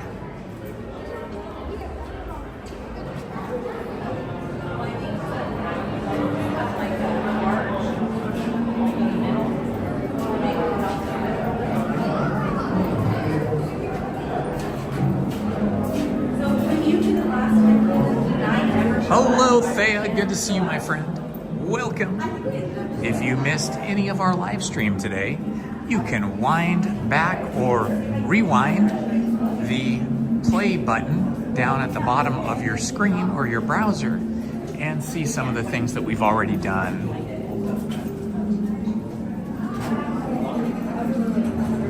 It's 12:21. We've been live streaming for about 2 hours. Hello, how you guys doing? Having a good day? Yes, great. Awesome. How about you? Excellent. Always have a good day when I'm at Disneyland. Yeah. If you did it right, you got the single. Yeah, single rider is the way. Yeah.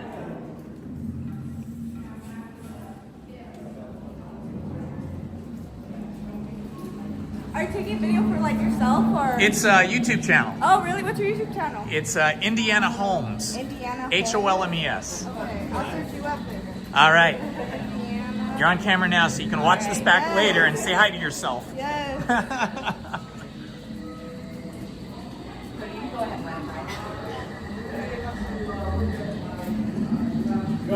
Sports injury? Yeah. What were you playing? What was he playing? Football. Football? Yeah, that'll do it. Well, feel better, my friend.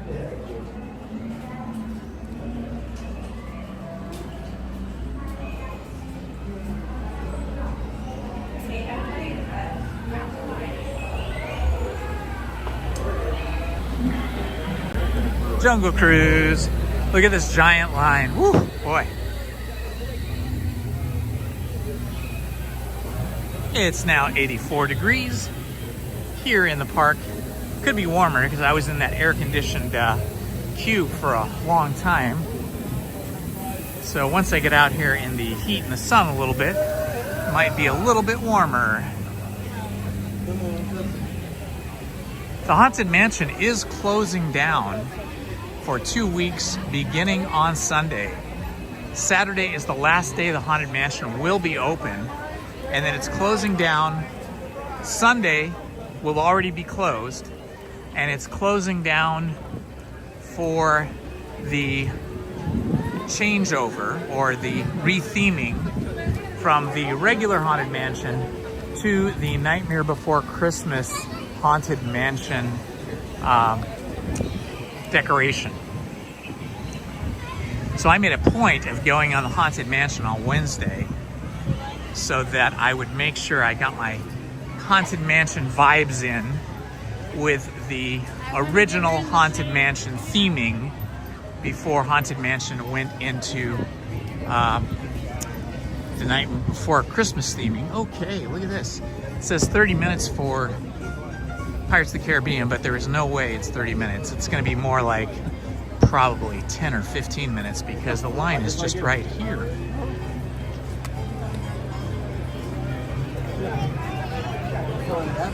How polite we are. Pirates of the Caribbean always has inflated standby times. If you're ever coming to Disneyland and you see a standby time up here, whatever it says, it's going to be shorter. So if it says 30 minutes, it's probably going to be more like 15, 20 at the most. If it says it's an hour, it's going to be more like 45. For some reason, the wait times are always inflated on this ride. But you know, these boats hold so many people, and there's so many of the boats, it goes by so quickly that they have a high capacity for putting people through the ride. So it's always pretty short standby wait for Pirates of the Caribbean. Now, if the line goes up here on the bridge, that means it is going to be a little bit longer. But we were just like right here at the coming underneath the bridge, so this is going to be short. See how we're moving along really quickly?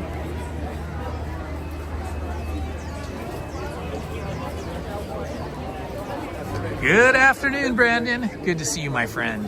It is awesome here today, but it's going to be a scorcher.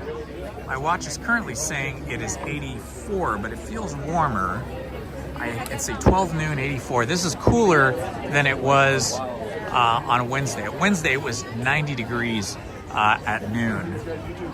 But we'll see. It might actually be warmer. It's just that we were indoors in the Indiana Jones standby queue for a while, and it was nice and air conditioned in there.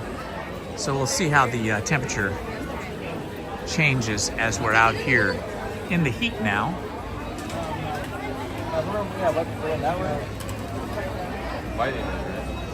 Hello, John Hammond. Absolutely, I love doing Tiana's Bayou Adventure. After we get done with this ride, we'll head over that way. I tried to go on it the other day, Wednesday, but it broke down, and they cleared the entire queue. They wouldn't even let you stand like in the queue for it, because just like every other ride, when it breaks down, they have to run the ride cars through several times with no people on them to make sure that it is functioning correctly. The only one that's kind of not true for is Indiana Jones and I. Depending on the breakdown, it can be just like what we experienced, where it's just a short wait and then they reset the ride.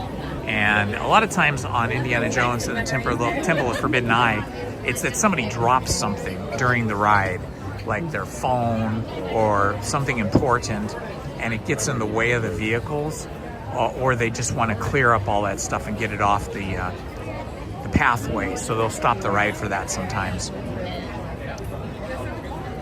I've been at some ride queues, like where was I? Haunted Mansion on Wednesday, and I take it back, it was at Astro Blaster, because that was the first ride I did. And at the point where you get on and off of Astro Blaster, the cast member that was standing at the, they have like a little box there that just looks like it's a,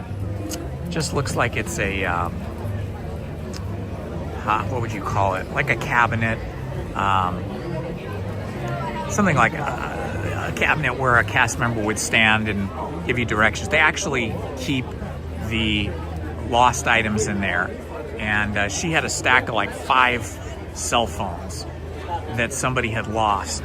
Some people had lost on that ride, and she was just holding them there. And those are just the ones that we could see, because in that little cabinet is where they put other stuff. Because I've left my hat and my sunglasses on that ride before, and I go up to that cast member, whoever's stationed there, tell them what I've lost, and they usually pull it out and hand it back to me. But yeah, that's why they don't want you to wear hats or ears or glasses or purses or bags, or holding your cell phone or anything while you're on the rides, because if you do drop them, either A, you're not going to get them back and you'll have to wait till the end of the day or the next day to go to Lost and Found, or they're going to have to stop the ride and collect them all and clear the pathway, and that kind of messes it up for everybody, all the other people waiting in line. Ooh, 2,600 riders per hour. Good info, Troxer. Yeah, Peter Pan always has the longest line, the longest queue. You stand and wait the longest to get on Peter Pan when you're in Fantasyland. I would say the only thing that's close to that is sometimes Alice in Wonderland can be a long wait too, because they have a very small queue and you're out in the sun a lot of the time in that queue. But yeah, Peter Pan is basically a rope drop ride for me. If I don't do it first thing at rope drop, then I don't do it, because I don't want to wait in line for 35 to 65 minutes in the sun for Peter Pan. Plus it just eats up a chunk of your day.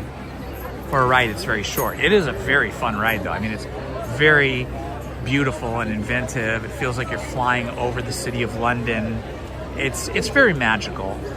But yeah, it always does a really long queue. Everybody wants to do Peter Pan. See, we're almost up to the boats already. So you can see this is no 30 minutes. This is going to be like maybe 15 minutes, maybe 20.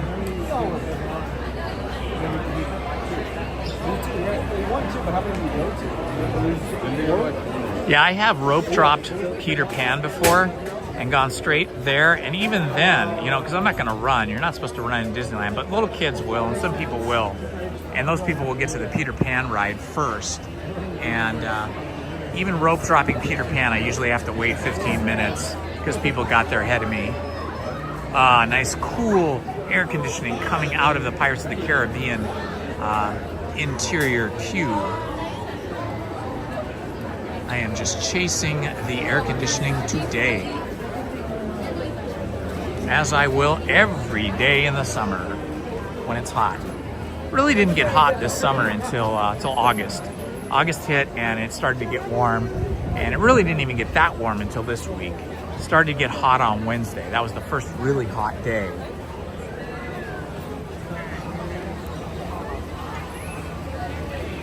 Looking up here at the Adventureland Treehouse. I love this, Swiss Family Robinson Treehouse. That's another book I should read. I should read that. Who was that, Louis Stevenson that wrote that book?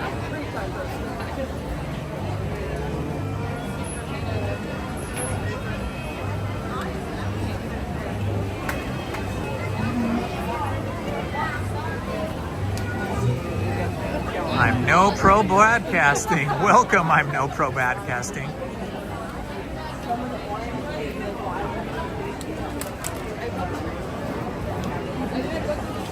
Caribbean. I did go to the Caribbean once, a long time ago. My wife and I spent our honeymoon in the Caribbean on Jamaica, on the island of Jamaica. It was amazing. but my wife has like no melanin in her skin, next to none. She's super white. And when we were there, it was so funny. All of the workers there would see her, you know, in her bikini, because it's hot there. And they would run up to us and go, pretty lady, please put on the sunblock, please. You're going to burn, you're going to turn red. It was so funny. It was so cute, so kind of them to look after us so well like that. But we had a blast. We did some windsurfing. We did some snorkeling, skin diving, they call it. And a little bit of sailing. We ate a lot. We danced a lot. We drank a lot. We were at one of those sandals resorts where you paid like one fee and everything was included. So there was like food and drinks 24/7, 7 days a week. We were there for a week and everything was included. Like boat trips and skin diving, and if you were a scuba diver, scuba diving was included. In fact, we were so in love with the undersea adventures of Jamaica. There was, you know, the water there was like 80 degrees. So you could just swim around and do snorkeling and you would be like swimming in bath water. And we were so jealous of the people that were able to scuba dive and really go further and deeper. Although the water was incredibly clear there, it's clear as glass. But we were so jealous of the people that could scuba dive that when we got back home, one of the first things we did is we signed up for a scuba training class, and Lizzie and I both got trained for scuba diving, and then we scuba dived all up and down the California coast, mostly Southern California because it's so damn cold up north. But yeah, the Pacific Ocean is still cold here in Southern California. Much colder than the Atlantic Ocean. And the water's not nearly as clear as it is in the Caribbean. But it's still really fun. We would go scuba diving through the kelp forests here in Southern California and see the big orange Garibaldi fish that look like giant goldfish, but like they're the size, half the size of a human. I mean, they're huge. And we saw some sharks, some barracudas, lots of other little pretty fish and crustaceans. And we even did some scuba diving off of Catalina Island, which is about 20 miles off the coast of Los Angeles. And we did some nighttime scuba diving, which is super spooky. You dive off the edge of a ship by falling backwards, and at night it is pitch black. The only thing you can see at night when you're scuba diving is whatever your flashlight is pointed at. Lizzie would be holding my hand, scuba diving underwater. We'd be like 50 feet down, and I couldn't see her. She was right next to me. She couldn't see me. Only if we flashed our flashlights at each other could we see each other. So that was pretty spooky, but really fun. And we did that because we were lobster hunting. We would find the lobsters at night. They all come out like cockroaches on the floor of the ocean. And there's just tons of lobsters out here in Southern California. They hide in the rocks and the crevices and around the piers and things like that. In the daytime, you don't see them. But at night, they come out and they're feasting, they're eating and doing whatever lobsters do at night. So they're just out in the open on the floor, but you can only see them with a flashlight at night. And I am telling you, those suckers are hard to catch. When you reach out and try to grab them by their horns, they scoot back. They use their tail like a propeller or a shovel, and they scoot back so fast, we never could catch any by hand. But it was fun trying. Next best thing to being at Disneyland. One, can I be in the back row? Thank you. I always ask for row 6 so that my cell phone does not bother people. I don't want the screen to bother them and ruin a dark ride. So I always like to be in the back seat when possible.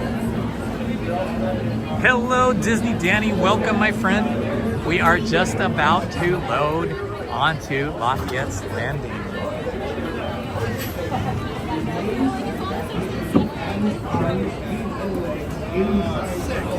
Heat it up! Bienvenidos a su seguridad. Permanezcan sentados con las manos, brazos, pies y piernas dentro del baño y cuiden a los niños. Hello, beautiful cast member. Have a good day.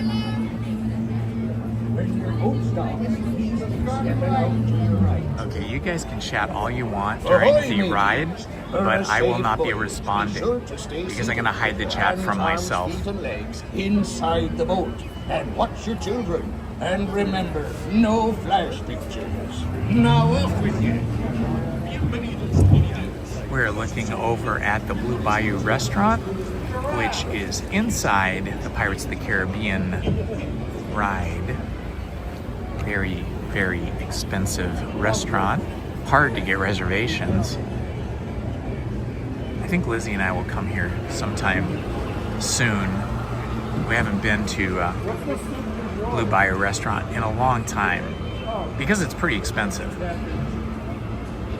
But I think it's probably been about, gosh, I want to say 8 or 10 years since we've eaten at Blue Bayou, so we'll do that sometime soon.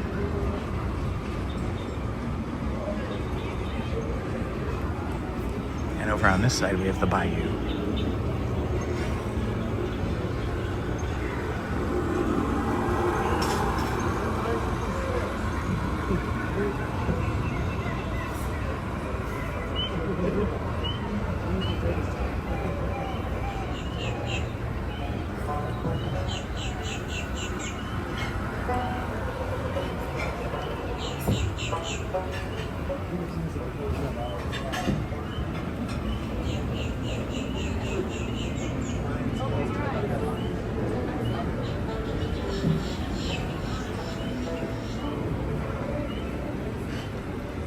Leaving the bayou behind, about to go down, down, down into the caverns where the pirates hide their booty.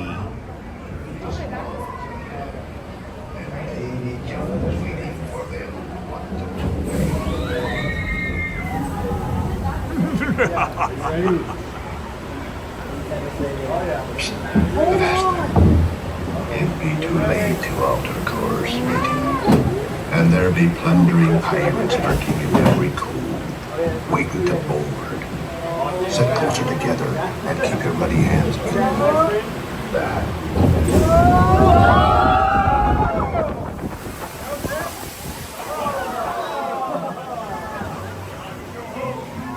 Yo ho, yo ho. Nobody knows these lyrics.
properly warn ye be, says I. Who knows when that evil curse will strike the greedy beholders of this bewitched treasure?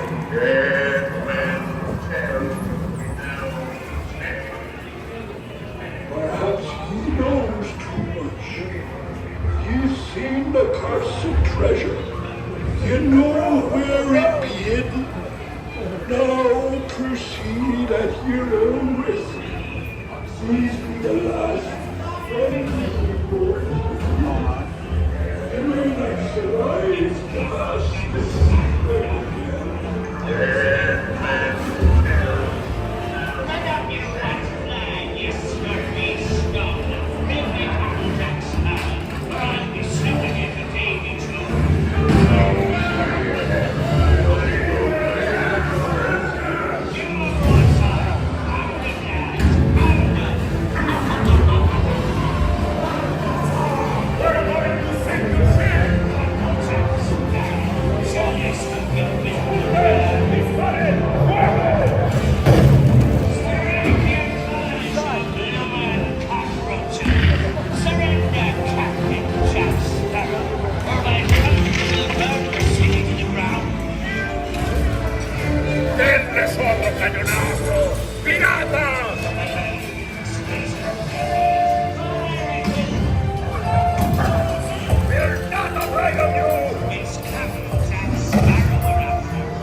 Run up your white flag, you scurvy scum, and bring me Captain Jack Sparrow, or I'll be sending you the Davy Jones.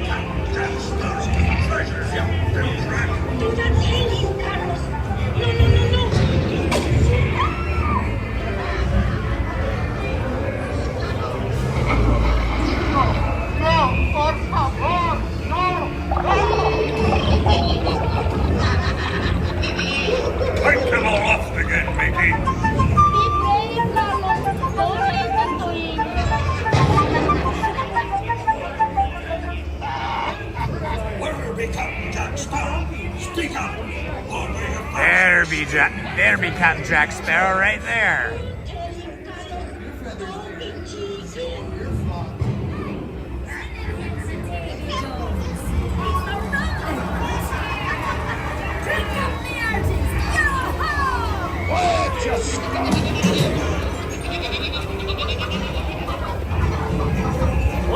Anchor now, you slobbies. What be I offered for these hearty heads? Every one of England.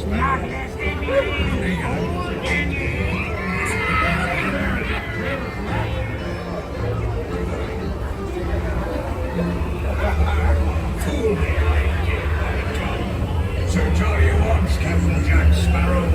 You'll never find the treasure without a look at this here map and this lovely key to the treasure. Easy.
Oh, steady now, steady.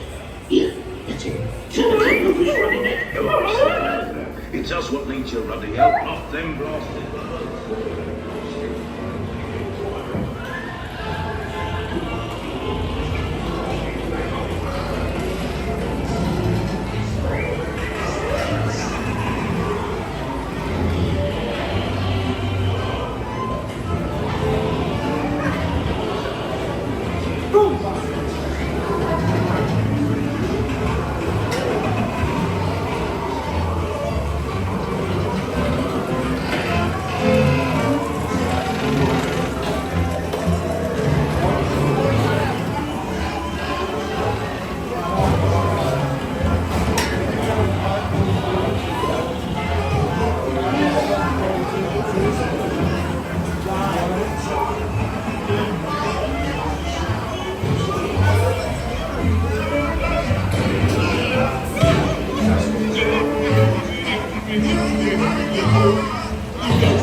And the cigarette.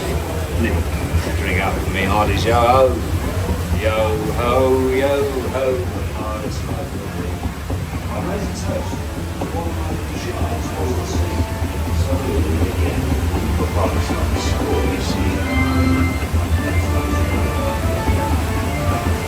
When next you sail with Davy Jones, none shall escape.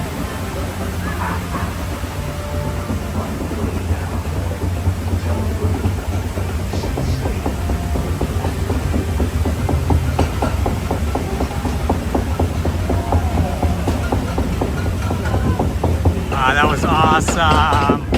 Whoa, here we go.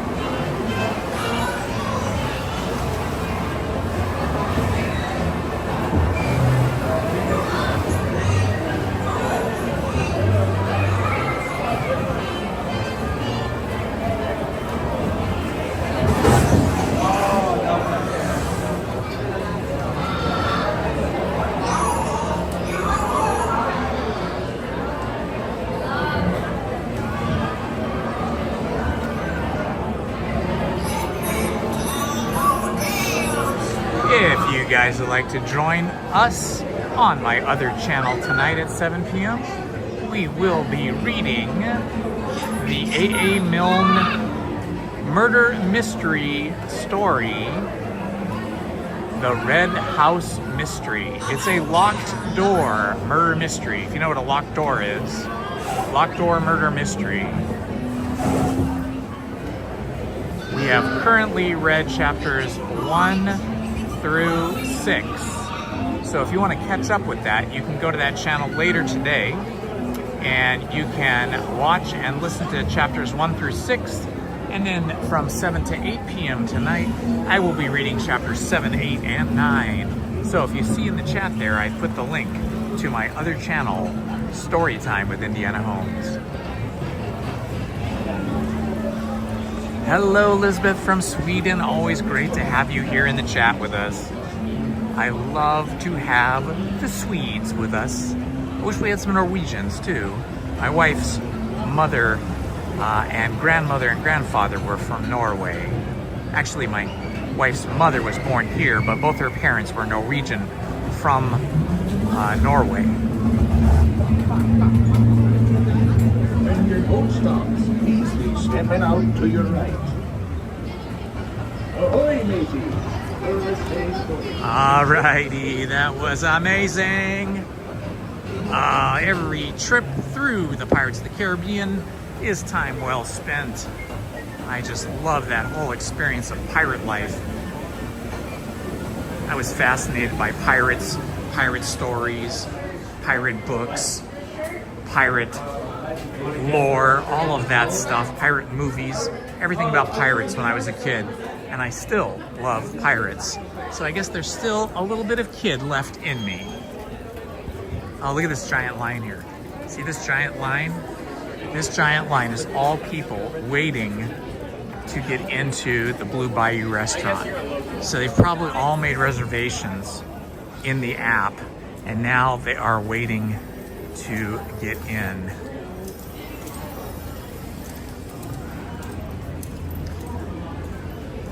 All right, taking a little walk through New Orleans Square.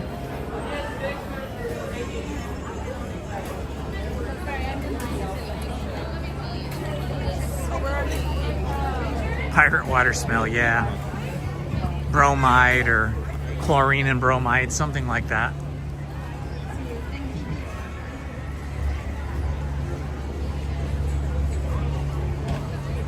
Oh my goodness. It looks like the line for the Haunted Mansion is way out here into the pathway. We'll see how bad it is. We'll walk up here and see if it's as bad as it looks. If they're not using the walled queue, then it won't be too bad. But if they're using the walled queue, then that means it's going to be 45 minutes or an hour. And it's currently saying 35 minutes. It's saying 35 minutes, so this will be pretty quick. I don't even think it'll be 35 minutes because they're not using the walled queue yet. Awesome. Our last trip through the Haunted Mansion in its traditional Haunted Mansion form. Haunted Mansion closes for 2 weeks beginning Sunday. It'll be Saturday, tomorrow will be the last day the Haunted Mansion is open, and then it's going to close on Sunday. It'll be closed for 2 weeks as they redecorate with Nightmare Before Christmas decorations. So this is my last trip on the Haunted Mansion in its original form.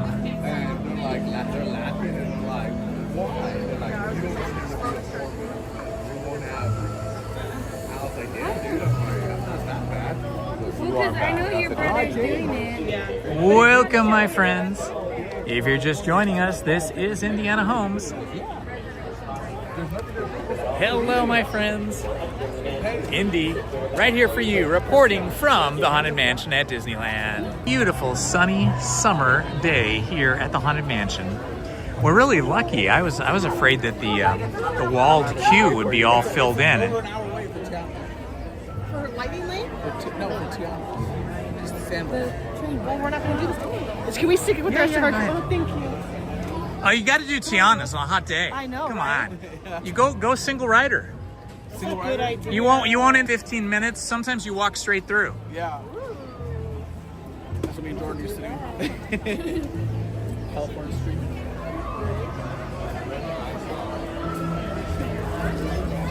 That's my favorite ticket to the run. The first time he asked me, said, we were on, I got so excited. I was like, oh, let's go.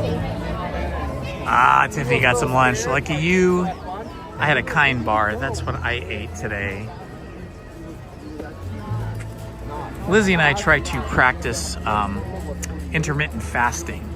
So usually I just have like 2 big mugs of coffee in the morning, which is like 6 normal size cups. Nobody drinks cups anymore. Cups are like what, 4 ounces? So I drink 6 cups, and that's like 2 giant mugs of coffee. And then I don't eat anything until usually sometime between 1 and 3 o'clock. For example, what was it, yesterday? Yeah, yesterday I didn't eat till 2 o'clock. And I think on Wednesday when I went to Cafe Orleans, it was early. That was an early time for me, because to get into Cafe Orleans or any of the sit-down restaurants here at Disneyland, it's better if you go in before 12 noon because it gets really busy and crowded. So I really wanted to eat at Cafe Orleans because I hadn't eaten there in years because it's always such a big line. So that's why I ate there at 11:30. But then I did not eat anything again the rest of the day.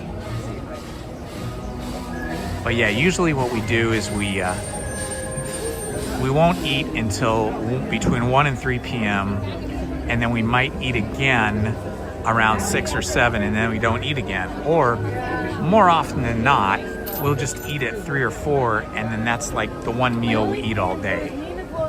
And that is how we keep ourselves from eating too much, because I literally could just snack and eat all the time. Well, because Lily has disabled, they only gave us like 2 free walk-ons, so we used it for cars. Yeah. It's amazing when you get used to only eating once a day, or maybe eating 1 big meal a day and then a snack later. It's amazing how you don't feel hungry. Usually I'll just eat sometime between like 1 o'clock and maybe 6 o'clock. Usually it's like 3 p.m. before I have my first meal of the day, but sometimes I'll eat at 1 o'clock and then again 6 o'clock, a small meal like a salad. And then I'll have a snack around 10 p.m. while watching TV with Lizzie, which is usually going to be popcorn for me. We'll eat, you know, air-popped popcorn and a Coke Zero or a bubbly water, like a slightly flavored bubbly water, and then that's it. Today was unusual. I had in case I did get hungry while I was here, walking around and standing in line and being in the heat, you can get a lot hungrier than if you're just sitting at home.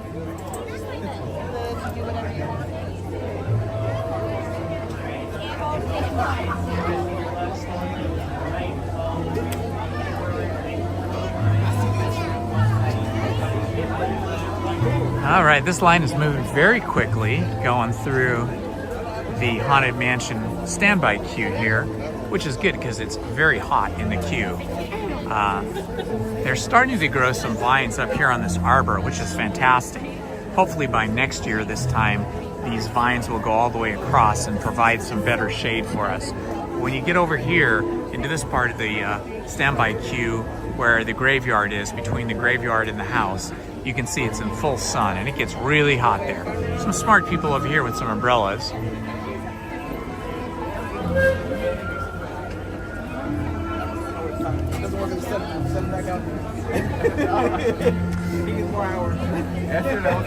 This fellow over here looks like Jeff Bezos. Check it out. Guy right there, straight ahead with the shaved head and glasses. Looks just like Jeff Bezos, who owns Amazon. Taller than Jeff Bezos, though. Jeff Bezos is a small guy. Small like me.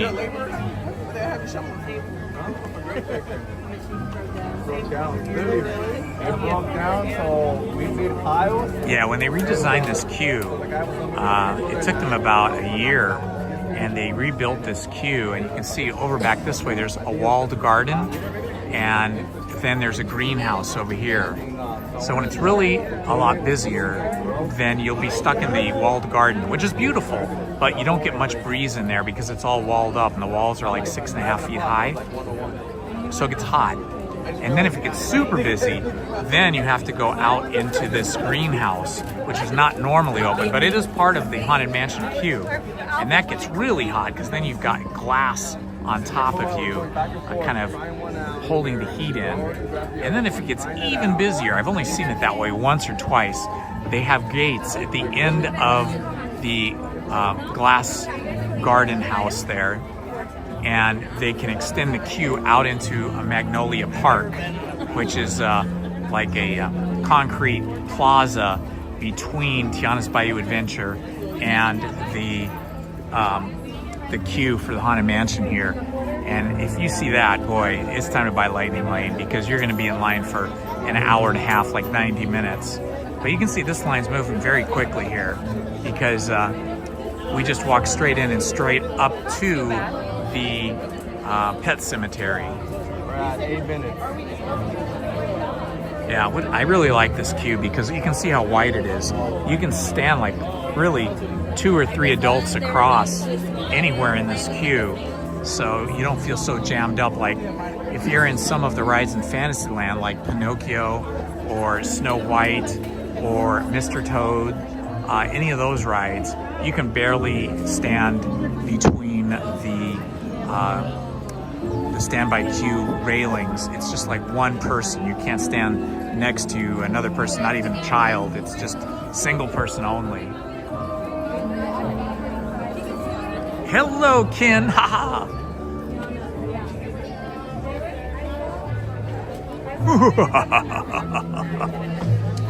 We've got 999 ghosts, but there's always room for one more. Sort of a side view of the Haunted Mansion here. This architecture here is very correct, very on point for the type of architecture that they actually have in New Orleans. Big mansions like this, and even some of the smaller houses that are 2 stories, all the 2-story houses and mansions in New Orleans have these verandas that go all the way around the house, or at least just the front, and they have a veranda with a porch down below. So Walt Disney, who loved New Orleans, really nailed the Haunted Mansion's architecture as being architecturally correct for the city and the time period.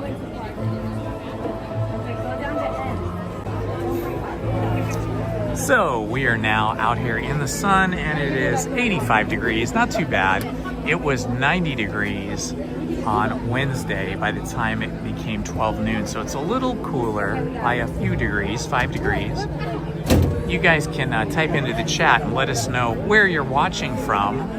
You can type in the city, the state, or the country, and let us know what temperature it is where you are right now. I think if you're in New Orleans, if you're actually in New Orleans today, your temperature is probably about 90 and your humidity is probably about 70 or 80%. It is very humid down there in the south, especially along the Gulf Coast. And it can rain in the middle of the day, like today, and then it would be 100% humidity, and then it would clear up like within a few minutes to an hour and be just as humid as it was when it was raining. But New Orleans is great. If you guys ever have a chance to go, it's very cool. And walking around at dusk in the New Orleans neighborhoods actually is spooky. You know, it's actually a spooky experience because the houses are so old and filled with ghosts and spirits and all kinds of scary magic.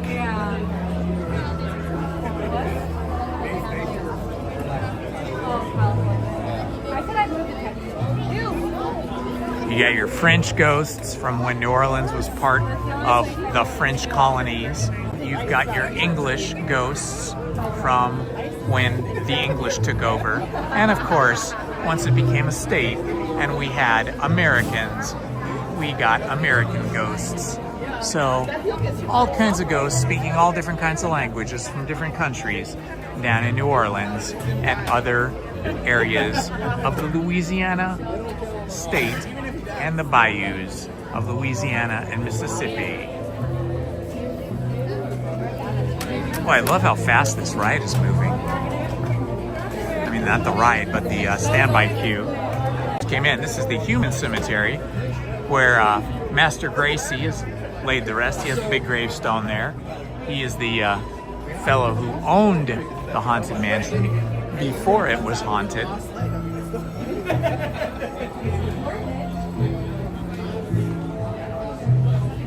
And he is the guy who was supposed to marry the bride.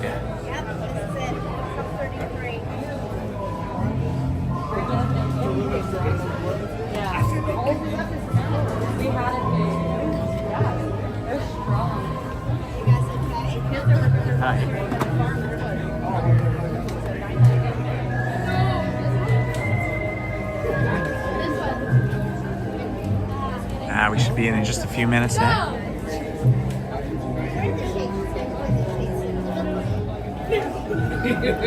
Like we almost were thinking about bringing the baby, but that would have been too hot. I'm surprised, like, ignore my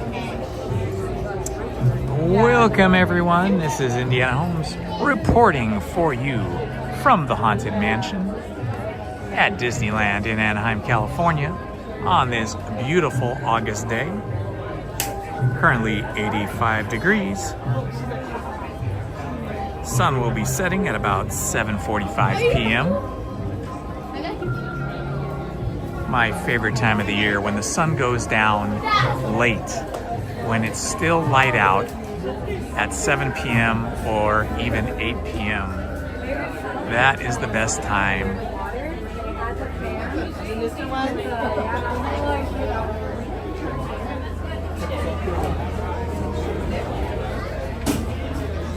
We're in the good part now. Yeah, this is I know Halloween comes back 22nd. August 22nd. Getting our last ride on the Haunted Mansion before it shuts down for 2 weeks. Tomorrow, Saturday, is the last day the Haunted Mansion will be open.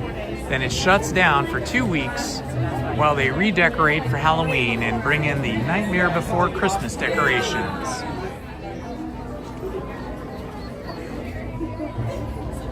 Here are some of the prospective ghosts out here.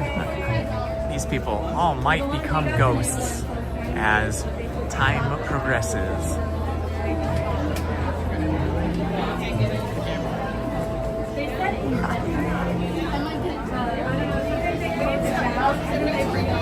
I like his shirt. Thank you.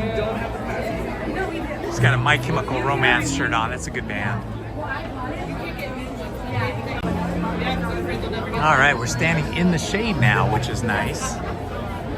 We're standing under the veranda or balcony.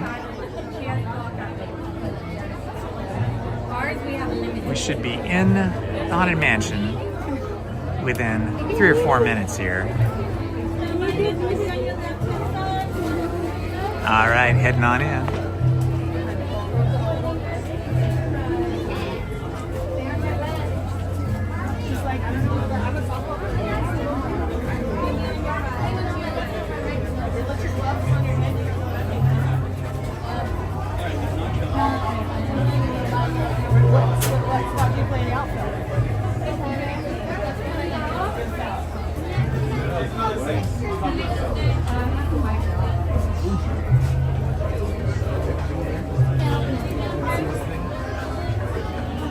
Okay, I'm gonna hide the chat from my own eyes, so I won't be able to respond to you, because I don't want to spoil the ride for anybody. Oh, nice and air conditioned in here. In this gallery, where you guys. Your cadaverous pallor betrays an aura of foreboding, almost as though you sense a disquieting metamorphosis. This dismaying observation, willing to find a way out. Of course, there's always my way. There are several prominent ghosts who have retired here from creepy old friends. All we have entitled under their mountain lives having lost here. But there's room for 1,000.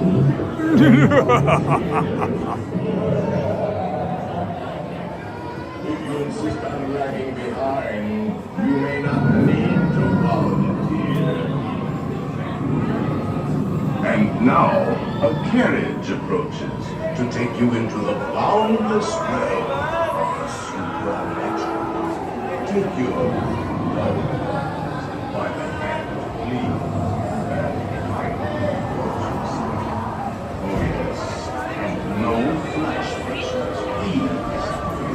If you're having a good time on the live stream today, please like, subscribe, and hit the notifications button and become a member of our channel. It costs you nothing, helps us a lot, and we do appreciate you being with us here today.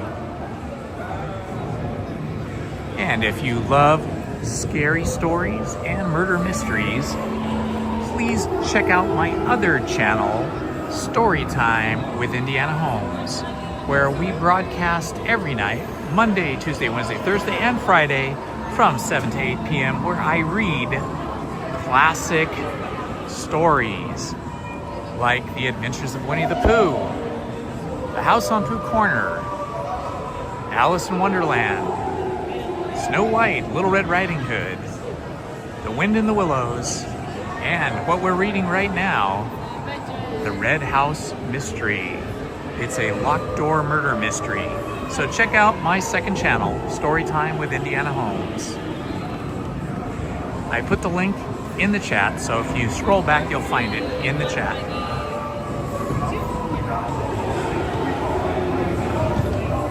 All right, here we go, guys. Do not pull down on the safety bar, please. I will lower it for you. And heed this warning. The spirits will materialize only if you remain safely seated with your hands, arms, feet, and legs inside. And watch your children, please. Para sa seguridad, permanezcas sentado y mantenga las manos, brazos, pies y piernas dentro. Y cuide a los pequeñitos. Y ahora, prepárese.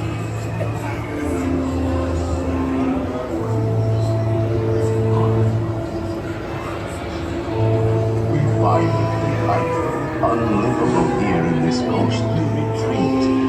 Every room has wall-to-wall creeps, and hot and cold running chills. You see the ghost at the end of the hall there with the candelabra?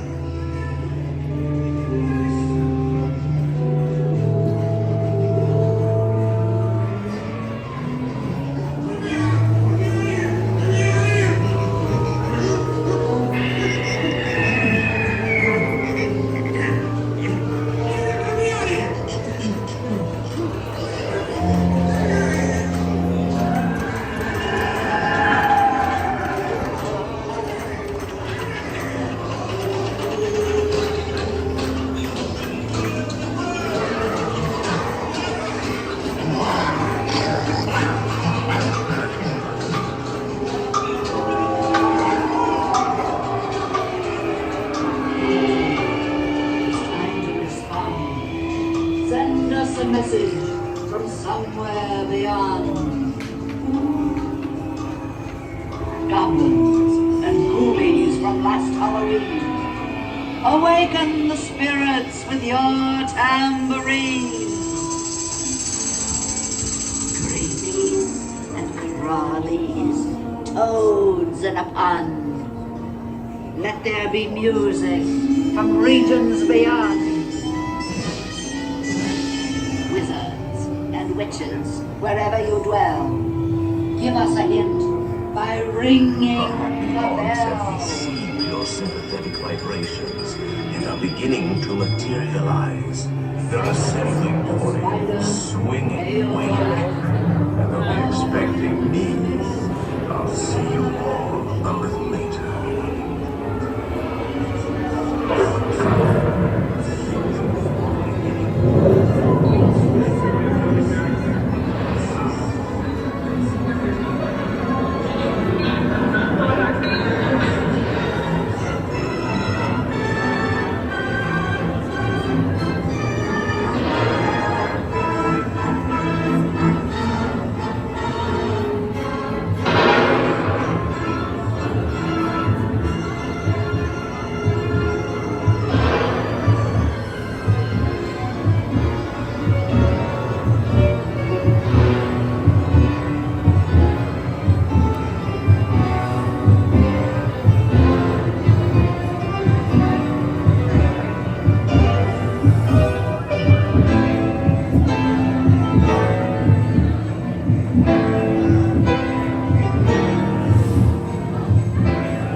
I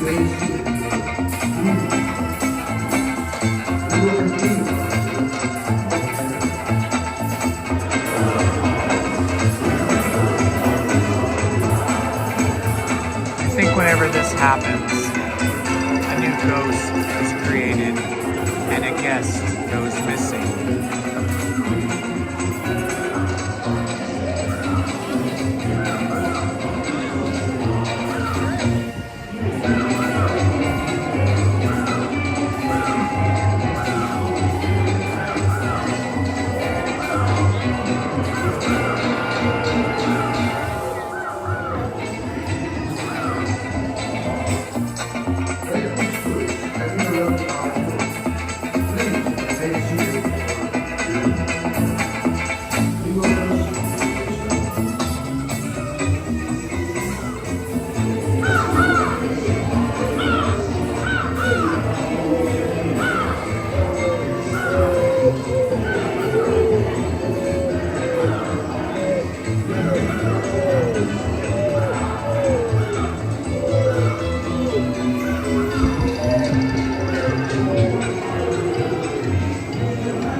Happy hearts with and begin to vocalize. Grim grinning ghosts come out to socialize. Your eyes and your eye to light, or a silly spook may sit by your side, shrouded in a dark disguise. They pretend to terrorize. Grim grinning ghosts not to socialize.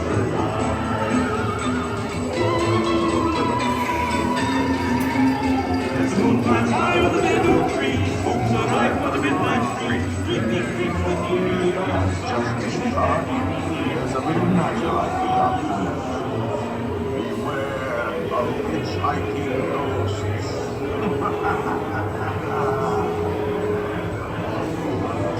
All right. And they'll haunt you until you return. Got some spooky ghosts here. Raise the safety bar, and the ghost will follow you home. We have to leave our doom buggies now.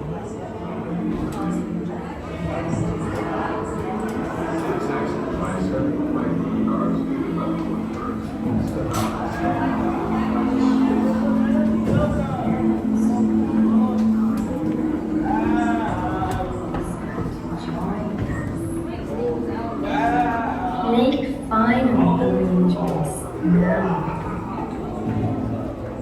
We will die.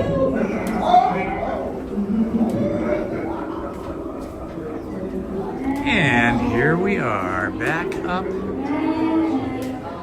and back out into New Orleans. Let's see what the merch looks like over here at Madame Leota's shop.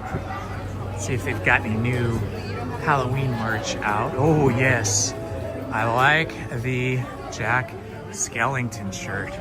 Oh my gosh, that's fantastic. That is fantastic. Look at Jack. This little bag. That's really cool. I might have to get one of these. Super nice. Some good ears. Hello, Ken. How are you? The Pumpkin King. These are Pumpkin King ears.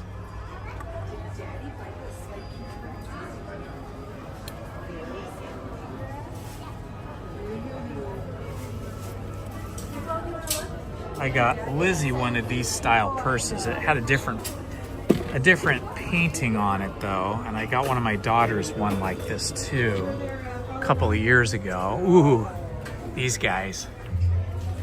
What is it, Ratchet and Clank? I forget their names.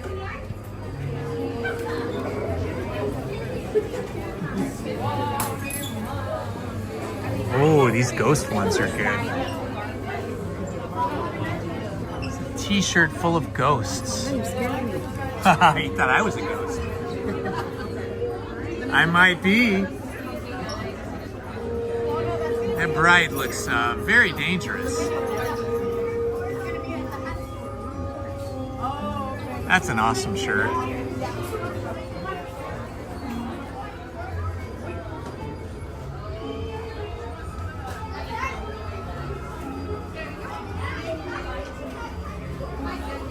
Hi, exactly.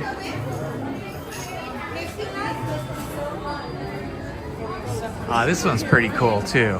I'm a sucker for t-shirts. I have like hundreds of t-shirts I've collected over the years. Look at this one.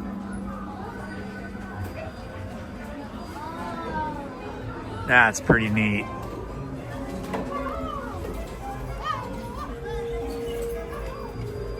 Nice sweatshirt.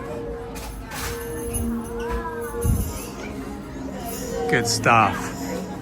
Ooh, a Madame Leota and Hatbox and Bride.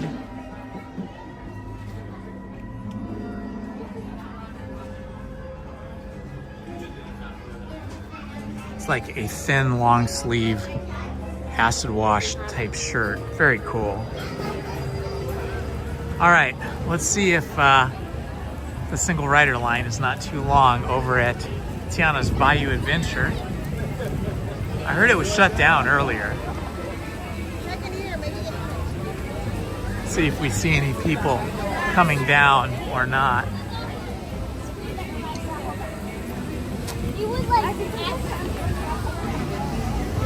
I don't see any logs coming down. Okay, here's one. And there's humans on it, so that's good. All right, cool. Let's see if we can get into it.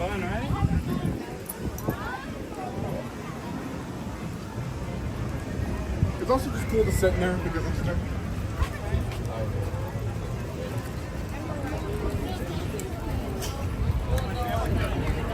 I'm always interested to see what the standby wait time is for this ride, especially on a hot day like today.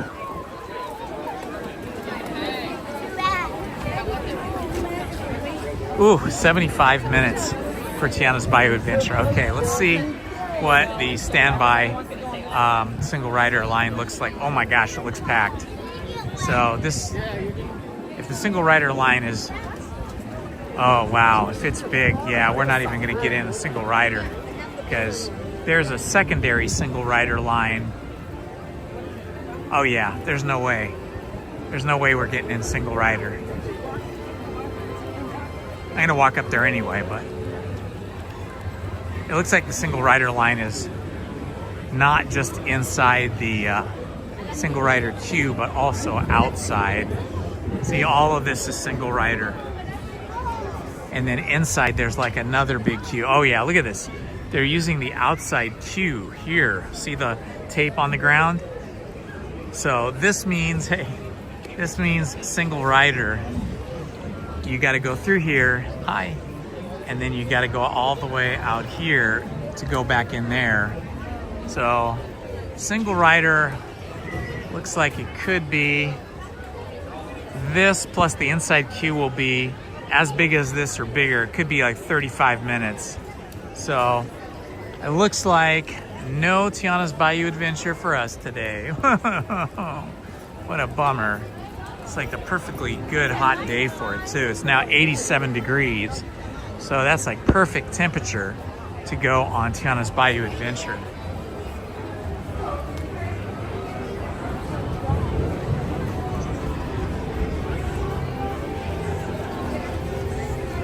And the line for Winnie the Pooh says 15 minutes, but that line was pretty big.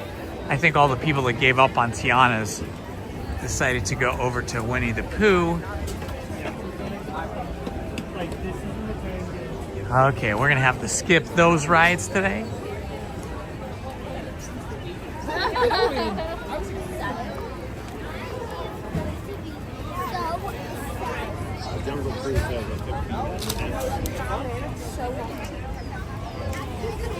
All right, walking back over the bridge.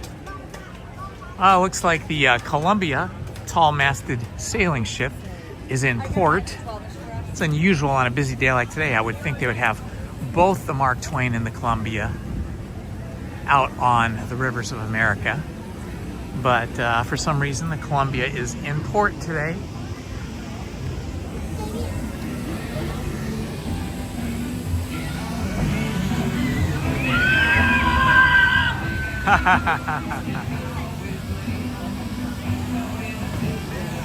Well, at least we got to see some people go down the big drop. Well, Lizzie and I will be back here on Sunday, so I'll be live streaming again on Sunday with Lizzie. It's always more fun with Lizzie. I love you guys. It's really fun to be here with you guys, but I like spending some time with my wife. She's a very busy person. She's still working, and she works a couple days a week in the office she has to drive into, and 3 to 4 days a week at home. So she's busy at home working today.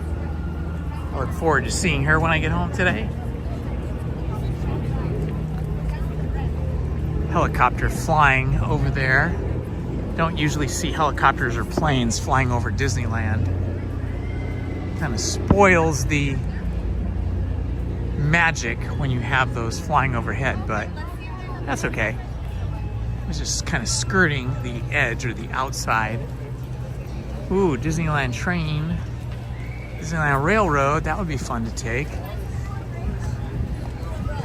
Let's see if we can get on the railroad.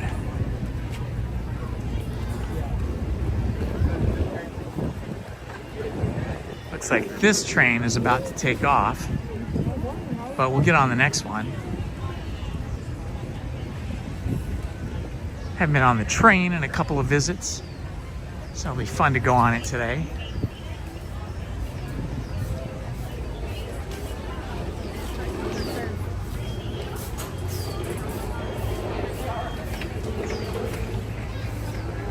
It's also nice that the standby queue for the train is shaded. That helps because it's pretty toasty now. 87 degrees. Next to Tiana's Bayou Adventure here. Haha, Smuggler's Cave. I thought about it. I thought about going over to Smuggler's Run, but I do that so often. I do it almost every time I come. And I don't do the train every time I come. So I thought I would do the train.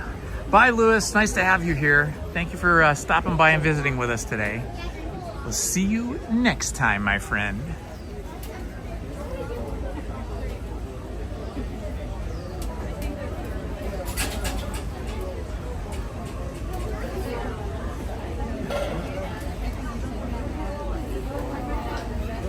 Yeah, Ken, that purple long sleeve shirt was really nice. I mean, I have had to put a stop to my t-shirt buying because I would buy a t-shirt everywhere I went if they were nice t-shirts, and all those t-shirts in the Madame Leota shop were nice. I would have bought 4 shirts there and burned, let's see, about $120 on 4 shirts. That would have put me in the doghouse. Lizzie would not have been happy about that.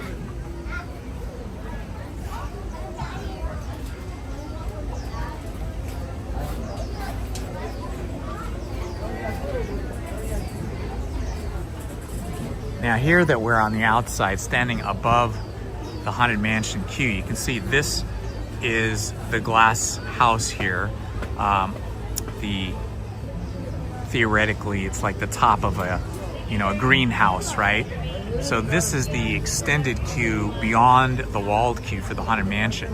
So the queue starts as you enter the Haunted Mansion over here, and then when it's really busy, you have to go into this walled garden, which is beautiful. They did a really good job with it. But on a hot day, it's hard to be in the walled garden because there's no airflow. There's no breeze like there is in other places. And then when it's super busy, then there's gates that open from the walled garden, and you go back and forth, back and forth, back and forth, back and forth, back and forth, back and forth here in the glass house. And then if it gets busier than that, then they open these gates to the greenhouse here, and then the queue comes out here into what is called Magnolia Park. That's Magnolia Park, and it's a little park between Tiana's Bayou Adventure, between Tiana's Palace, the restaurant, and the Haunted Mansion. And then they can put tape lines down and go back and forth, back and forth, back and forth, back and forth, back and forth, back and forth, back and forth, back and forth in the Magnolia Garden as well. Magnolia Park. So yeah, I never do that. It's like, I don't mind being in the walled garden, although on a hot day like today, it would be rough. But I really, if I see that the greenhouse queue is being used, I won't even attempt it, because that means you're in for like a 75-minute wait in an area where there's very little airflow, very little breeze. It's just super hot.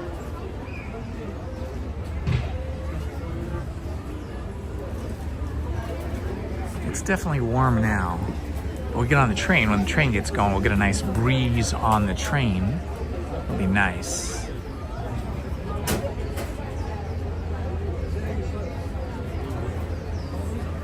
This building across from us was actually a train station. Now it's a telegraph cable office, and they have, I think, a break room in there for the employees, for the cast members. And they used to have another building over here, but it caught fire. And that building looked similar to this building over here, but that building had all of the train track switching controls in it. And that burned down maybe like 2 years ago. So I don't know what is going on there, like what they're doing. But this particular building here, this used to be a train station that was in Frontierland when the park first opened. This was a train station in Frontierland, where the Mark Twain is now. There was a train station near there. And when they decided to kind of remap the way things were going in the park, they took this train station. I don't know if they did it in pieces or all in one piece, but they lifted it up and they brought it over here. An interesting thing to note is you'll see there's a little telegraph right there in the middle of your screen, and it always goes tickety-tockety, tickety-tockety, tickety-tockety, tickety-tockety. And what it is actually typing out in real telegraph code is the speech that Walt Disney gave the day he opened the park on July 17th, 1955. All right, we're getting the E.P. Ripley here with my favorite type of passenger cars. The cars face out, so you can look out at the park as you're going by, as opposed to the other cars that have seats that face forward. I like these kind of cars better.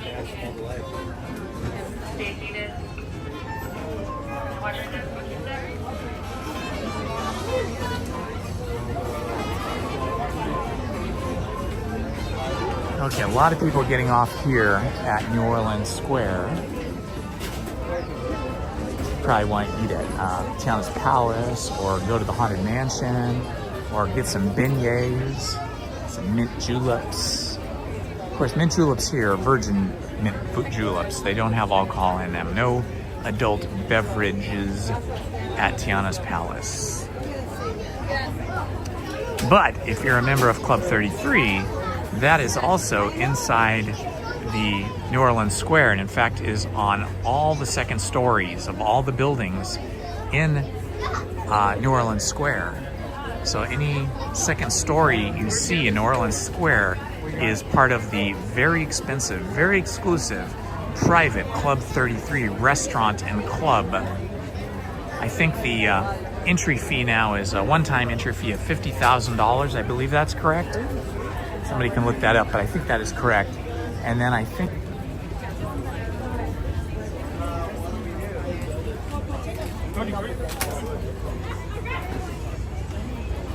guess we'll go on down this way, see if we can find a spot to sit.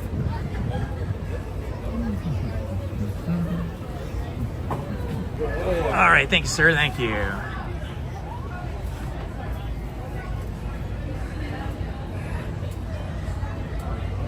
A little hot today. 87 degrees.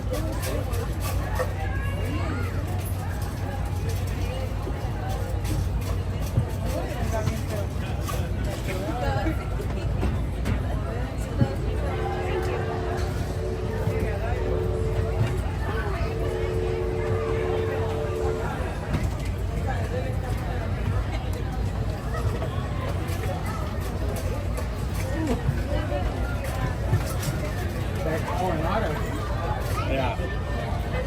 Yeah, they still pretty hot down there. San Diego.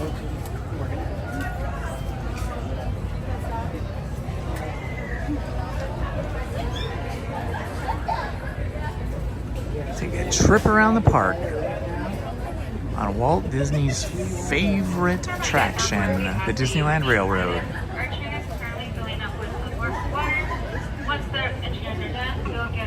Our steam engine's filling up with some water, so we'll have to sit here for a bit and look over at Bayou Adventure. My favorite thing there is the muffaletta sandwich, and also the macaroni and cheese is exceptional.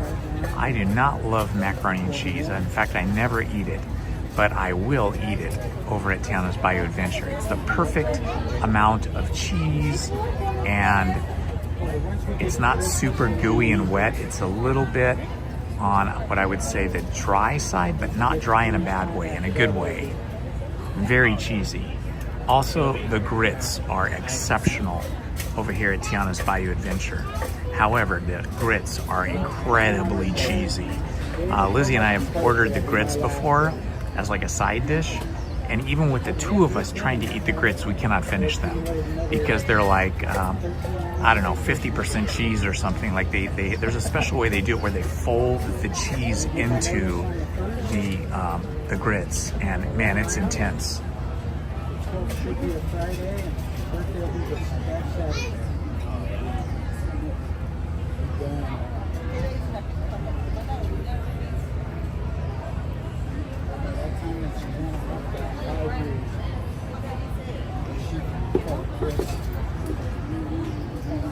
What's the company don't go under? All right, we're just taking on some water so we can have our propulsion system going. But yeah, you see all these second stories up here. This is all New Orleans Square, and all the second stories up here, almost all of them, are Club 33. And some of it's kitchen, but most of it's seating.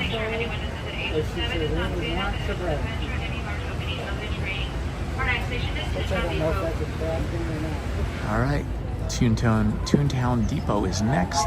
But before we get to Toontown Depot, we will be able to see a beautiful view of the rivers of America. The park is really magical at twilight hour. To those just joined the train, and please watch your kids.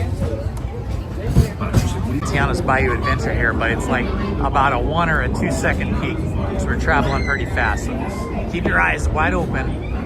Here we go. We're coming right up on it right now.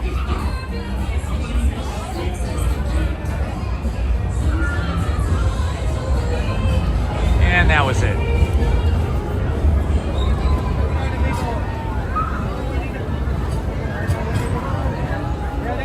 Hungry Bear Barbecue is excellent. Really good food if you like barbecue.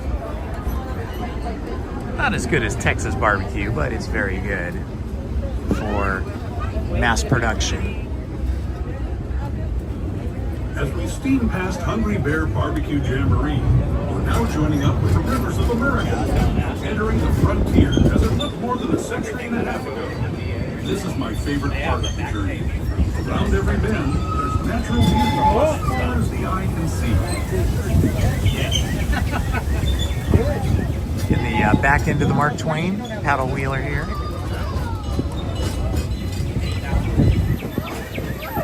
Because after they upped my VA last time, I just put everything into it. I was.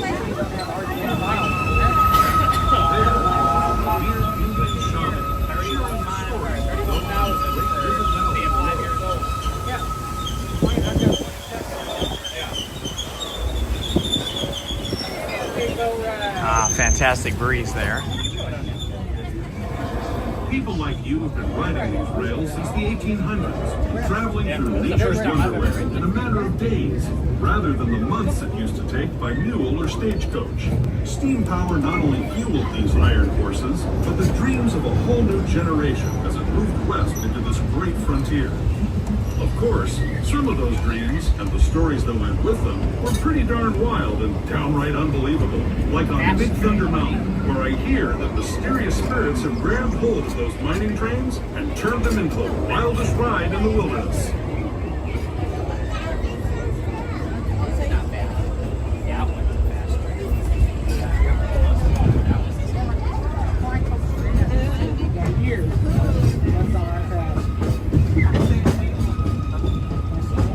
Feels like we're in Colorado right here. Right in the trains. Transition from the frontier to another kind of ear. The ones you'll find on Mickey and Minnie Mouse. Our next stop is Toontown Depot, official train station for Mickey's Toontown. A cartoon home where Mickey, Minnie, and all their friends live. Toontown Depot is also the gateway to Fantasyland, where you'll find many of your favorite Disney animated characters and stories. If you're leaving us here, please wait until the train comes to a full stop. Got the big Pixar celebration here at the Storytime Theater.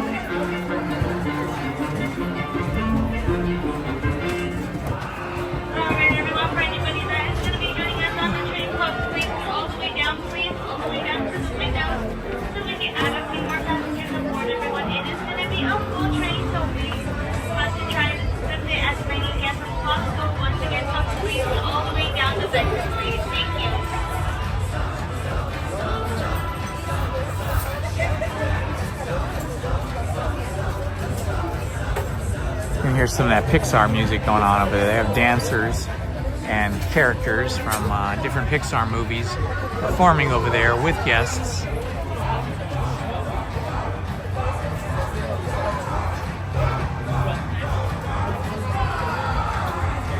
Hello, mystery guest. Welcome, my friend. Commando G-Man. Happy to have you in the house.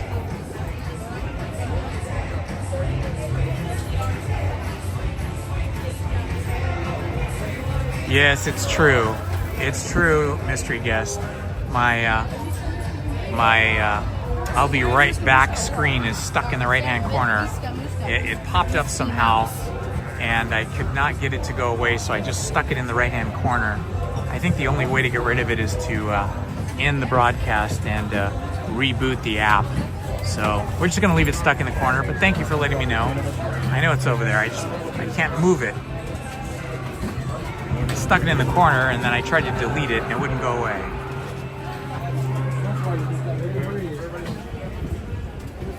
Yeah, that would be cool if it was something that was being slowly revealed, like animated very slowly.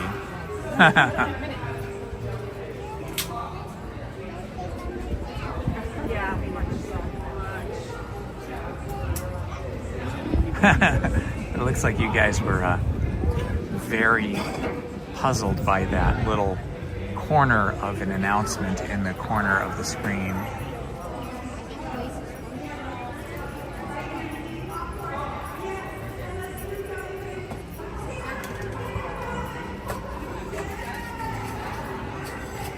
Okay, we're at the Toontown station and we're about to depart.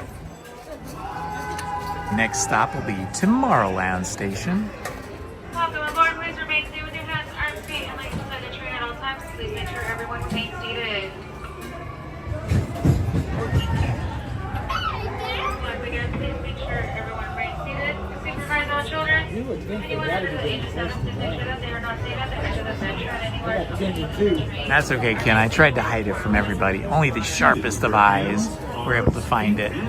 Inside the train. And please watch your kids.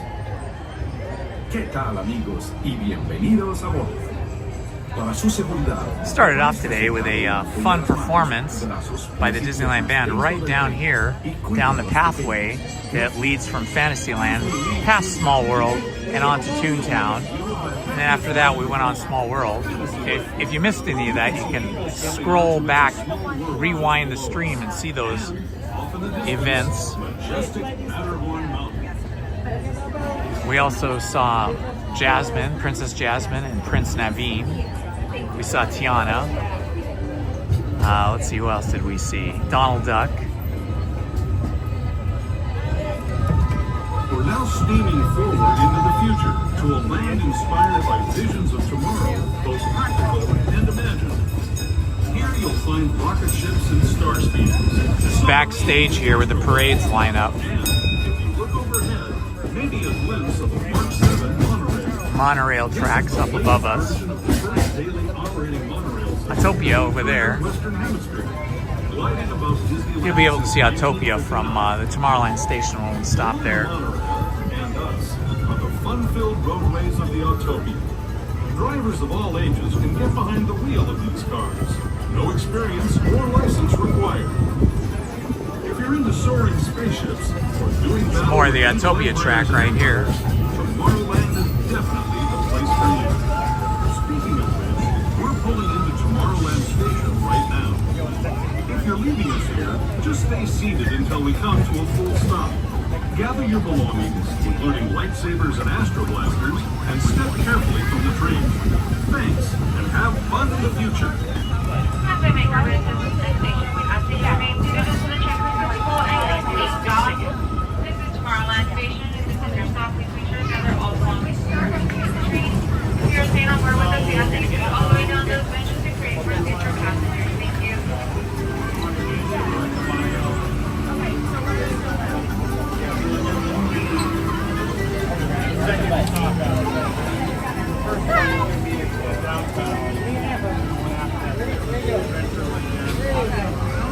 Come on, Bobby. All right. Just unloading and loading passengers here at Tomorrowland Station. You can see the cars taking off here from Autopia. Autopia is scheduled to go electric in 2026.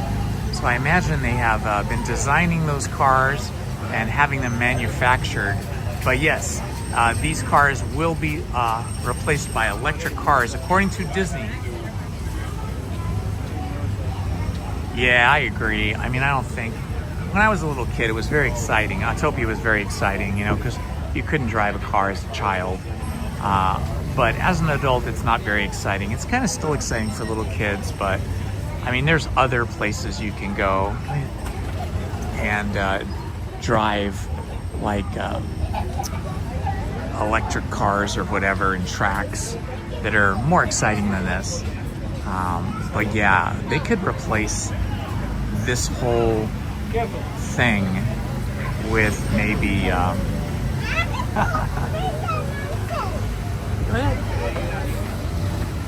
they could replace Autopia with something from another movie or IP or something.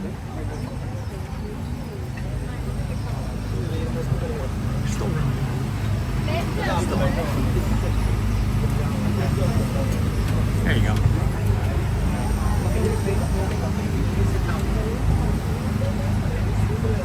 I think like they could make this into Avatar Land. If they took Autopia out, they could have a huge Avatar Land here. It would be really, really cool.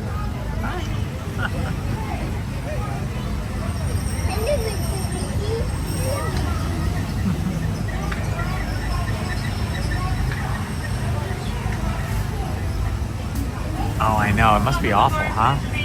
The fumes. Yuck.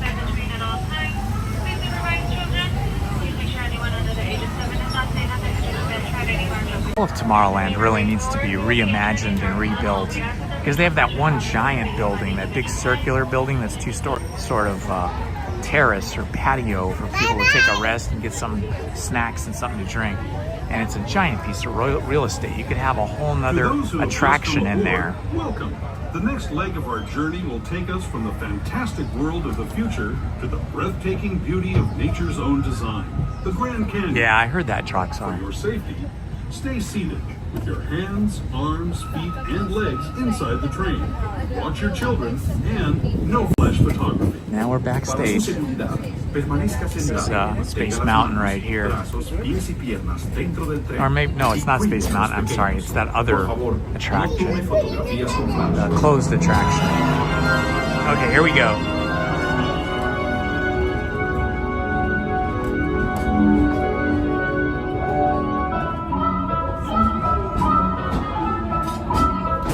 Hot and stinky in here.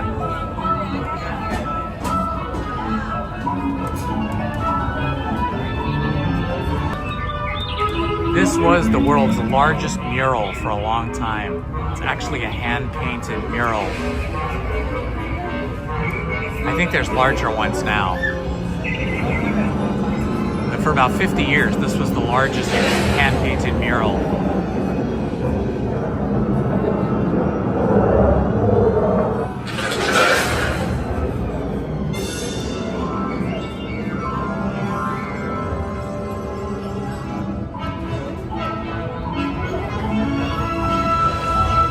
What I understand, it was all painted on canvas, and then the canvases were glued to the wall in pieces. But it wasn't always this way. Now, let's travel back in time, way back in time, to the fantastic past of the primeval world, land of the dinosaurs.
I'd especially like to thank those of you who've been with me for the Grand Circle Tour of Disneyland. We hope you enjoyed your travels with us and that you'll come back to ride with us again real soon. For those of you staying with us, we'll be on our way again in just a few minutes. As we make our way to the next station, we ask that you remain seated until the train comes to a full and complete stop. This is Main Street Station. Please be advised the station has no ramps or elevators. It is only stairs. If you are exiting here with a folded wheelchair or stroller, Yeah, so that one giant empty round building in Tomorrowland, I believe it was called the Carousel of Progress. It was really cool when I was a kid. But then it, it became too old-fashioned. And it no longer represented the progress that we have in our computer age. And ever since it shut down, probably in the 1980s or early 90s, it's never opened up again.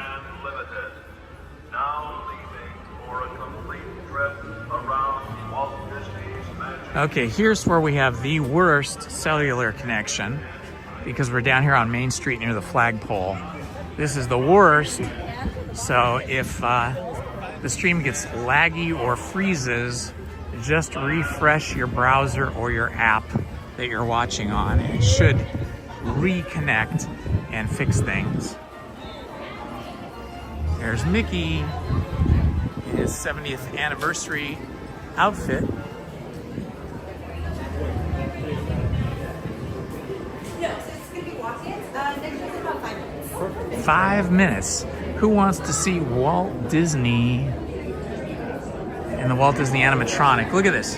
This is the furniture from Walt Disney's office that he kept above the fire station.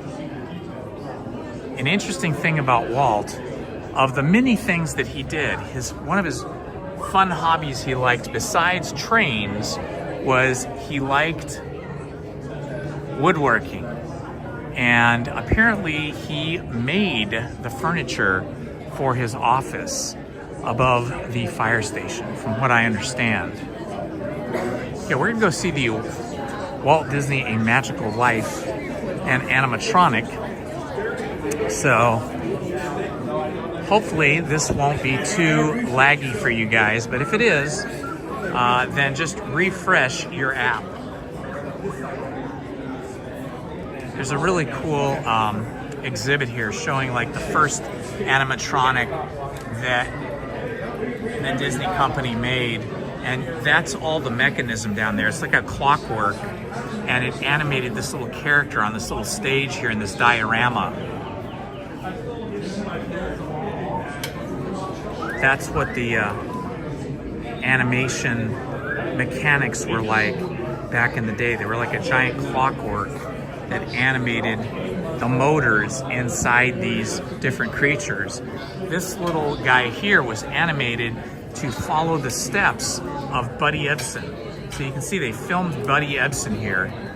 He was the one that played Jed in the Beverly Hillbillies, the Clampetts. He was Jed Clampett. So he did this dance routine, and then they mapped that dance routine onto this clockwork style mechanical thing to make this guy dance. If you have any food or drinks that would like to join us for the show, we ask that you please use the next 3 minutes to finish, discard, or put away all food and drinks prior to entering the theater. And please park any strollers in front of the building. Excuse me. There's a lot of great photos here of Walt and his brother Roy. Roy was the financial arm of the Disney Studios.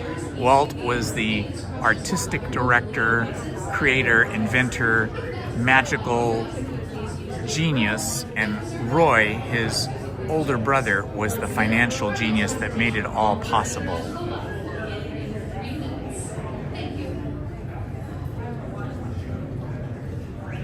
Yes, that's correct. Buddy Ebsen could not play the Tin Man in The Wizard of Oz because he got really sick when they tried putting that silver makeup on him. So it was recast. Never let anything stand in his way. That's Mickey Mouse. That's also Walt Disney. Well, people often say to me, and I'm sure they Nice said, statue of Walt. Are you an optimist? I said, no, I'm not an optimist. I'm an optimal behaviorist, which means behaving at the top of your energy. And that was Walt Disney. He behaved every day to the top of his energy. I think part of Walt's genius was that he was also a futurist. You know, he wanted to prove to community leaders how people could live better with transportation systems and monorails and people movers and things like that. We should be going into the show in about 2 minutes. I think the show starts in 2 minutes, or they let us in 2 minutes. So I'm going to try and live stream the whole thing. We'll see how it goes. Interested in how to develop a community where people could live and work and have entertainment and everything, and just improve the lifestyle of the average American. This was a man that had one foot in the past because he loved the nostalgia and used it in many motion pictures and television shows to get through to the public. Oh wow, Troxer. So the Carousel of Progress closed in 1973? Is that what you're talking about? 1973? Wow, that's a really long time ago. I was just a little kid. Always make it Walt set a standard early on with the Imagineers. There was a standard that... I hope it works. I hope they let me live stream while we're in there. People would come in expecting something and then giving them something even beyond that. So that they left thinking, wow, if only Disney could do that, or asking, how did Disney do that? All right, they're gonna open the doors here to the Opera House Theater and let us in. I'm gonna try and sit towards the back and on the edge so I don't bother people with my garments. The animatronics, here's an animatronic from Small World. And then Pirates of the Caribbean animatronics over here. Robots for their rides. We're now seated for Walt Disney Magical Life. It wasn't great for people that were sitting around me. So I'm gonna sit right about here, I think. Let's see if these people want to go by. Thank you.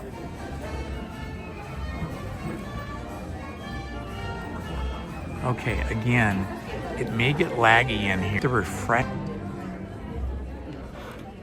Oh, really? Okay, DePete. I'll zoom in for you guys when I can. A Magical Life. From Mickey Mouse to motion pictures, television, theme parks, and beyond, Walt Disney's vision and innovation have given the world a lifetime of entertainment. The tribute you're about to see is told in Walt's own words, collect into the life of a man whose dreams finally came true. Follow the hallway past the curtain and you'll be back on Main Street. A Magical Life.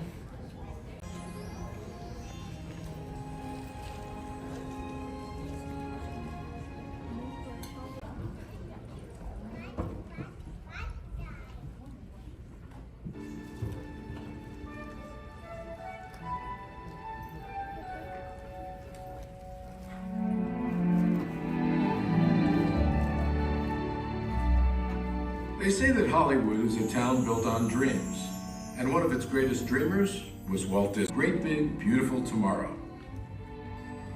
The story of Walt's life is truly a magic. Up in Chicago as a contractor, and he was doing that when I was born, December 1901.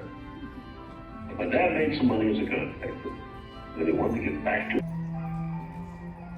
Things got pretty tough on the farm, and my dad had a sickness. So my dad sold the farm. I was about 9 or 10 when they started that. Winter, we'd go out at 3:30 in the morning right after a blizzard or in a blizzard. Heavy toll on the Disney family. One by one, the children began to leave home. And one day, Walt woke up to a chance. My brother had joined the Navy, so I wanted to join it. Well, I was still a year too young, 16. Finally, this kid come in to me very excited. He said, there's something just forming here that you and I told us. Paris, which had been this exciting thing with all these soldiers and things, suddenly there wasn't a soldier to be seen. And I suddenly became very lonesome. So then I went in and put a request in to be discharged. I in Chicago, that's where my parents were living, moved to Kansas City. Roy was in Kansas City working at a bank. One of the fellows working with Roy said, say, I have a couple of friends that have an art shop. I went up, so I took the camera home, and then I started experimenting. And I always started in the animation business. So I was thinking if I had something with a novel, I learned a lot out of that. And I think it's important to have a good art failure when you're young. So I packed all my worldly goods in a... My brother Roy was already in Los Angeles. Both of us were unemployed. We solved the problem by going into business for ourselves. We established the first animated cartoon studio in Hollywood. Walt's dream, the distributor had signed away Walt's artists. Most people would have given up right then and there. Not Walt Disney. He sent a telegram to his brother Roy. Everything okay. And as he headed home to California, something happened along the way. From Manhattan to Hollywood, at a time when the business fortunes of my brother Roy and myself were at lowest ebb, and disaster seemed right around the corner. He was the first cartoon. Here we go. For our more elaborate screen ventures. But By nature, I'm an experimenter, so I had another idea which was plaguing my brain. It was the silly symphonies. Get them out. Walt began to push himself and his artists. And when he wasn't working, he was worrying about the...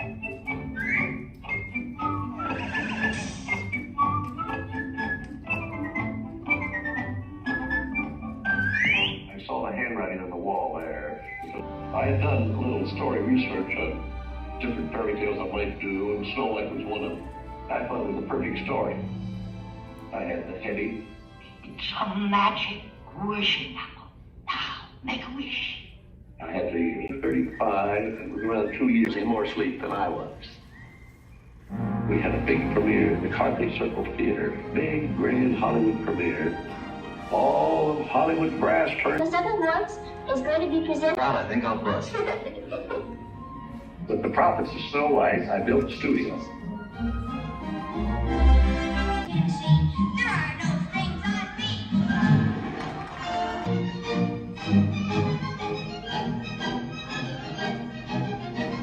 That was. So I just did a cartoon. And I thought if I could get into the live end, that there's things I could do.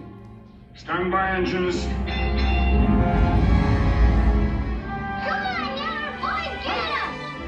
Not bad, eh, Charlie?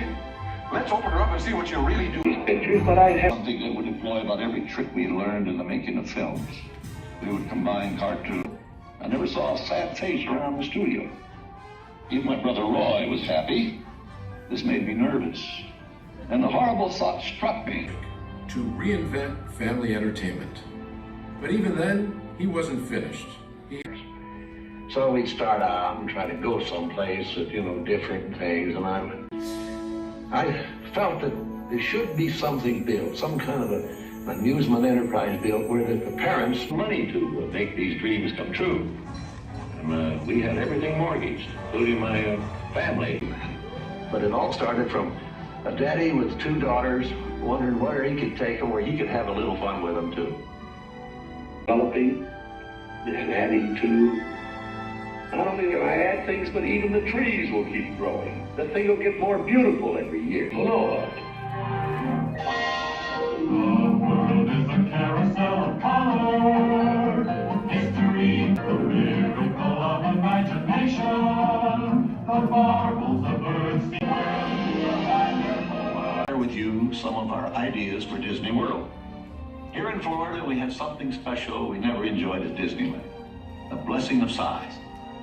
There's enough land here, and believe me, it's the most exciting and challenging assignment we've ever tackled. Challenges along the way.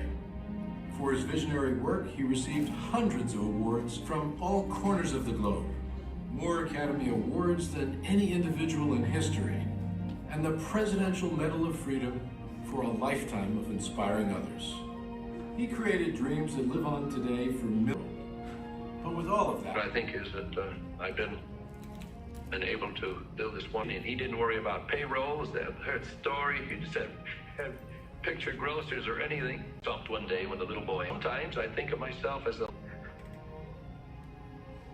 there's a lot of satisfaction in developing ideas into realities, and curiosity keeps leading us down new paths. We're always exploring and never lose sight of one thing. But with Paul's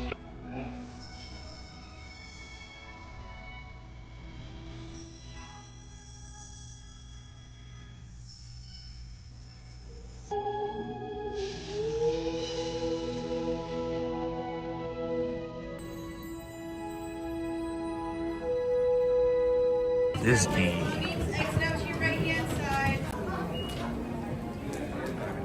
Hope you guys enjoyed that. This is the third time I've seen it, and I still enjoy it very much.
Excuse me.